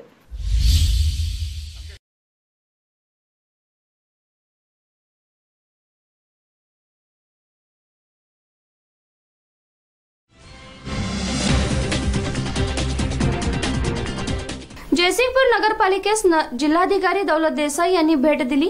माझं कुटुंब माझी जबाबदारी सर्वेक्षण उपक्रमासंदर्भात त्यांनी चर्चा केली आहे। मुख्यमंत्री उद्धव ठाकरे यांनी माझं कुटुंब माझी जबाबदारी हा उपक्रम हाती घेतलाय। त्यानुसार कोल्हापूर जिल्ह्यातील प्रत्येक कुटुंबाचं सर्वेक्षण केलं जात आहे। कोल्हापूर जिल्ह्यात मृत्यूदर कमी करायचा असेल तर प्रत्येक व्यक्तीचं सर्वेक्षण करण्यात यावं।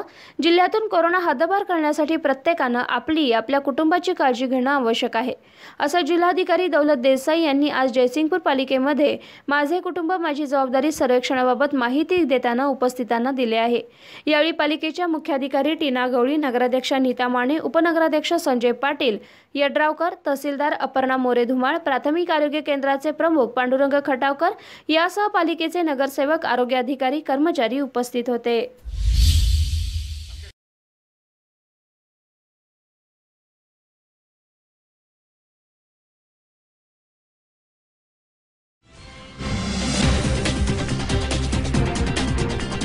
शासनाच्या माझे कुटुंब माझी जबाबदारी उपक्रमांतर्गत सांगलीच्या कवठेमहांकाळमध्ये सर्वे सुरू असल्याचं दिसून येते आणि यामध्ये नागरिकांनी अतिशय चांगला प्रतिसाद दिलेला पाहायला मिळतोय।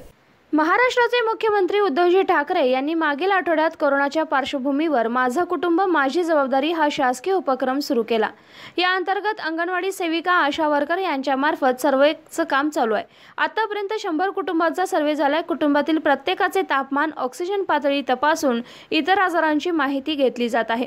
लोकांचा चांगला प्रतिसाद मिळतोय। लोक व्यवस्थित माहिती देत असून सहकार्य करत आहेत, अशी माहिती अंगणवाडी सेविका वैशाली राक्षे यांनी दिली आहे। तर अनिता मोरे या आशा वर्कर त्यांना मदतीसाठी देण्यात आले आहेत। माझे नाव वैशाली गणेश राक्षे, मी अंगणवाडी सेविका कवठेमहांकाळमधून बोलते। ह्या आशा वर्कर आहेत अमिता मोरे मॅडम। सध्या शासनाचा उपक्रम आहे माझे कुटुंब माझी जबाबदारी। त्या अंतर्गत आम्ही कवठेमहांकाळमध्ये सर्वे सुरू केला आहे। लोकांचा पण चांगला प्रतिसाद मिळतो। यामध्ये सर्व कुटुंबातील सर्व व्यक्तींचे ऑक्सिमीटर, पल्स, टेम्परेचर चेक करण्यात येते आणि त्यानंतर आम्ही त्यांना सगळ्यांना होमिओपॅथिक गोळ्या, त्यामध्ये कुटुंबातील सर्व व्यक्तींसाठी प्रतिकारशक्ती वाढवण्यासाठी गोळ्या वाटप करण्यात येते आहे। पर्यंत साधारणतः 100 कुटुंब आमची करून झालेले आहेत आणि सर्व लोक आम्हाला प्रतिसाद पण देत आहेत। सर्वजण चेक करून घेत आहेत, कोणीही कुठलाही आजार लपवून ठेवत। लक्ष्मण सनगर, SBN मराठी, कवठेमहांकाळ।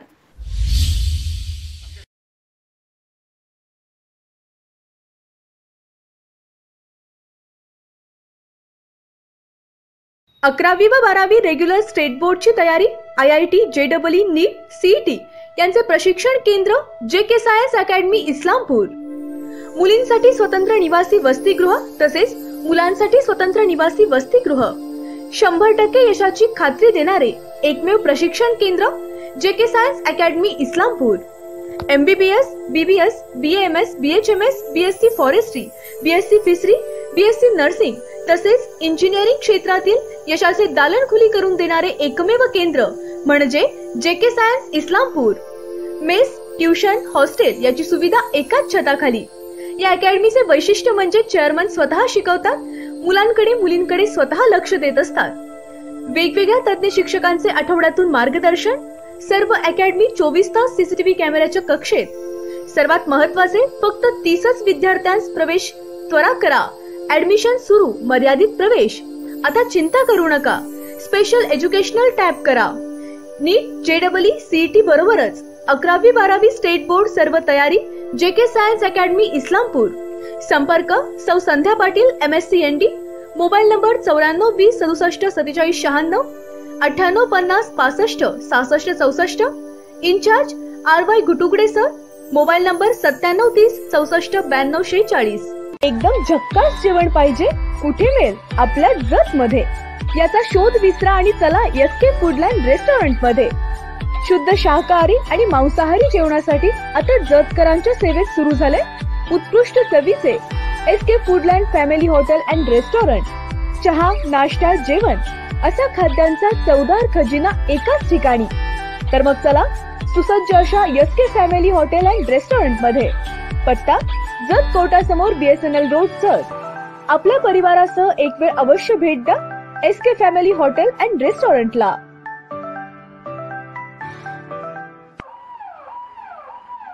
अत्याधुनिक उपचार आणि तपासण्या एकाच छताखाली मिळण्याचं ठिकाण म्हणजे सेवा सदन लाईफलाईन सुपर स्पेशालिटी हॉस्पिटल. आंतरराष्ट्रीय निकषांनुसार तयार केलेलं आपल्या भागातलं पहिलं हॉस्पिटल म्हणजे सेवा सदन. अद्ययावत मशीन्स, सुपर स्पेशालिस्ट डॉक्टर्स आणि सर्वांना परवडतील असे माफक दर म्हणजे सेवा सदन. सेवा सदनमध्ये अँजिओग्राफी, अँजिओप्लास्टी, बायपास शस्त्रक्रिया आणि हृदयाच्या इतर शस्त्रक्रिया, आंतरराष्ट्रीय दर्जाचा अतिदक्षता विभाग, डोळ्याच्या सर्व प्रकारच्या तपासण्या, मोतीबिंदू, काचबिंदू शस्त्रक्रिया, दुर्बिणीद्वारे शस्त्रक्रिया, मेंदूच्या आजारांवरील उपचार, मधुमेह आणि स्थूलता निवारण, general medicine, dialysis, 2D echo, colour doppler, CT scan, panchakarma आणि योगोपचार असे विविध उपचार सेवा सदनमध्ये मिळतात. निश्चिंत मन, व्याधीमुक्त जीवन म्हणजे सेवा सदन. हेडलाईन्स प्रायोजक डॉक्टर रवींद्र आर्यांचे जत तालुक्यातील एकमेव मल्टीस्पेशालिटी हॉस्पिटल. महाराष्ट्र शासनाच्या महात्मा ज्योतिबा फुले जन आरोग्य योजनेअंतर्गत मोफत शस्त्रक्रिया केल्या जातील. उमा हॉस्पिटल कॅम्पस जत, जिल्हा सांगली. सेवा सदन लाईफलाईन सुपर स्पेशालिटी हॉस्पिटल. जागतिक दर्जाच्या सुविधा आता तुमच्या खिशाला परवडतील अशा. सांगली मिरज रोड, मिरज. आंतरराष्ट्रीय ख्यातीचे डॉक्टर BS भोसले यांचं आशा होमिओपॅथिक क्लिनिक. आजाराच्या मुळाशी पोहोचणारी आधुनिक उपचार पद्धत. निराश होताय कशासाठी? होमिओपॅथी आहे सर्वांसाठी. बँक ऑफ इंडिया जवळ, शिवाजी रोड, मिरज. रवींद्र वस्त्र निकेतन सलगरे. 40,000 स्क्वेअर फुटाचे वस्त्र खरेदीसाठी भव्य दालन. सर्व ब्रँड एकाच छताखाली. 365 दिवस डिस्काउंट व ऑफर्स. संपूर्ण कपडे बजेट मध्ये. कार्यक्रमासाठी जादा झालेला माल परत. मिल मधून डायरेक्ट माल ग्राहकांपर्यंत. संपूर्ण परिवाराची लग्न बस्ता व आहेराची खरेदी एकाच ठिकाणी. रवींद्र वस्त्र निकेतन सलगरे, तालुका मिरज, जिल्हा सांगली. जत तालुक्यातील एकमेव diagnostic centre doctor Chandrakant Patil यांचे लाईफ केअर डायग्नोस्टिक सेंटर. सर्व प्रकारचे sonography, colour doctor, x ray reporting इत्यादी. पत्ता डॉक्टर दत्ता सावंत बिल्डिंग, सावंत गल्ली, जत. नाव नोंदणीसाठी थेट संपर्क 92 84 77 60 65.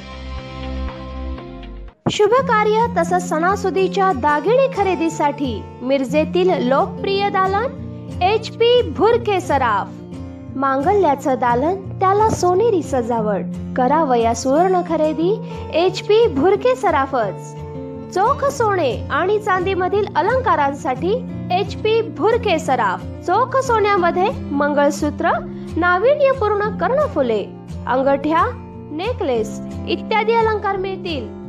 तसंच चोख चांदीमध्ये पैंजण, करंडे, निरांजन, फ्रेम, ग्लास, अत्तरदाणी, गुलाबदाणी, तबक करंडे, मूर्ती असे अलंकार मिळतील.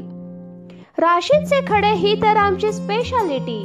माणिक, मोती, पोळ, पाचू, पुष्कराज, हिरा, नीलम, गोमेद, लसण्या या रत्न खरेदीसाठी HP भुरके सराफ. तसंच आमच्याकडे फॉर्मिनचे म्हणजेच 1 ग्रॅमचे दागिने देखील मिळतील. एक वेळ अवश्य भेट द्या HP भुरके सराफ. शनिवार पेठ, सराफ कट्टा, मिरज. मोबाईल 98 900 47 696. प्ले स्टोअर वरून आत्ताच डाउनलोड करा स्काय स्टार ऑनलाइन ऍप. आपल्या हक्काचं आपलं दुकान. आता भाजी, फळं आणि महिन्याचे ग्रोसरी सामान आणण्यासाठी कुठेही जायची गरज नाही. आपल्या मोबाईललाच बनवा आपलं दुकान आणि मार्केट. विना कटकट, विना दगदग, घरपोच सेवा. फ्रुट्स, स्नॅक्स, गरम मसाले, vegetables, dry fruits, baby care, personal care, home care, सर्व प्रकारची बिस्किटं, ऑइल्स, डाळी, चहा, कॉफी आणि बरंच काही एकाच ठिकाणी, तेही आपल्या मोबाईल मध्ये. आमची वैशिष्ट्य बेस्ट क्वालिटी प्रोडक्ट्स, 24 तासांच्या आत घरपोच सेवा, ₹500 वरील ऑर्डरवर free home delivery, best customer support व सुरक्षित सर्व्हिस. दररोज नवीन ऑफर्स व डिस्काउंट्स. ही सुविधा सध्या फक्त सांगली, मिरज आणि कुपवाड महापालिका क्षेत्रासाठी उपलब्ध आहे. आपल्या हक्काचं आपलं दुकान, स्काय स्टार ऑनलाईन.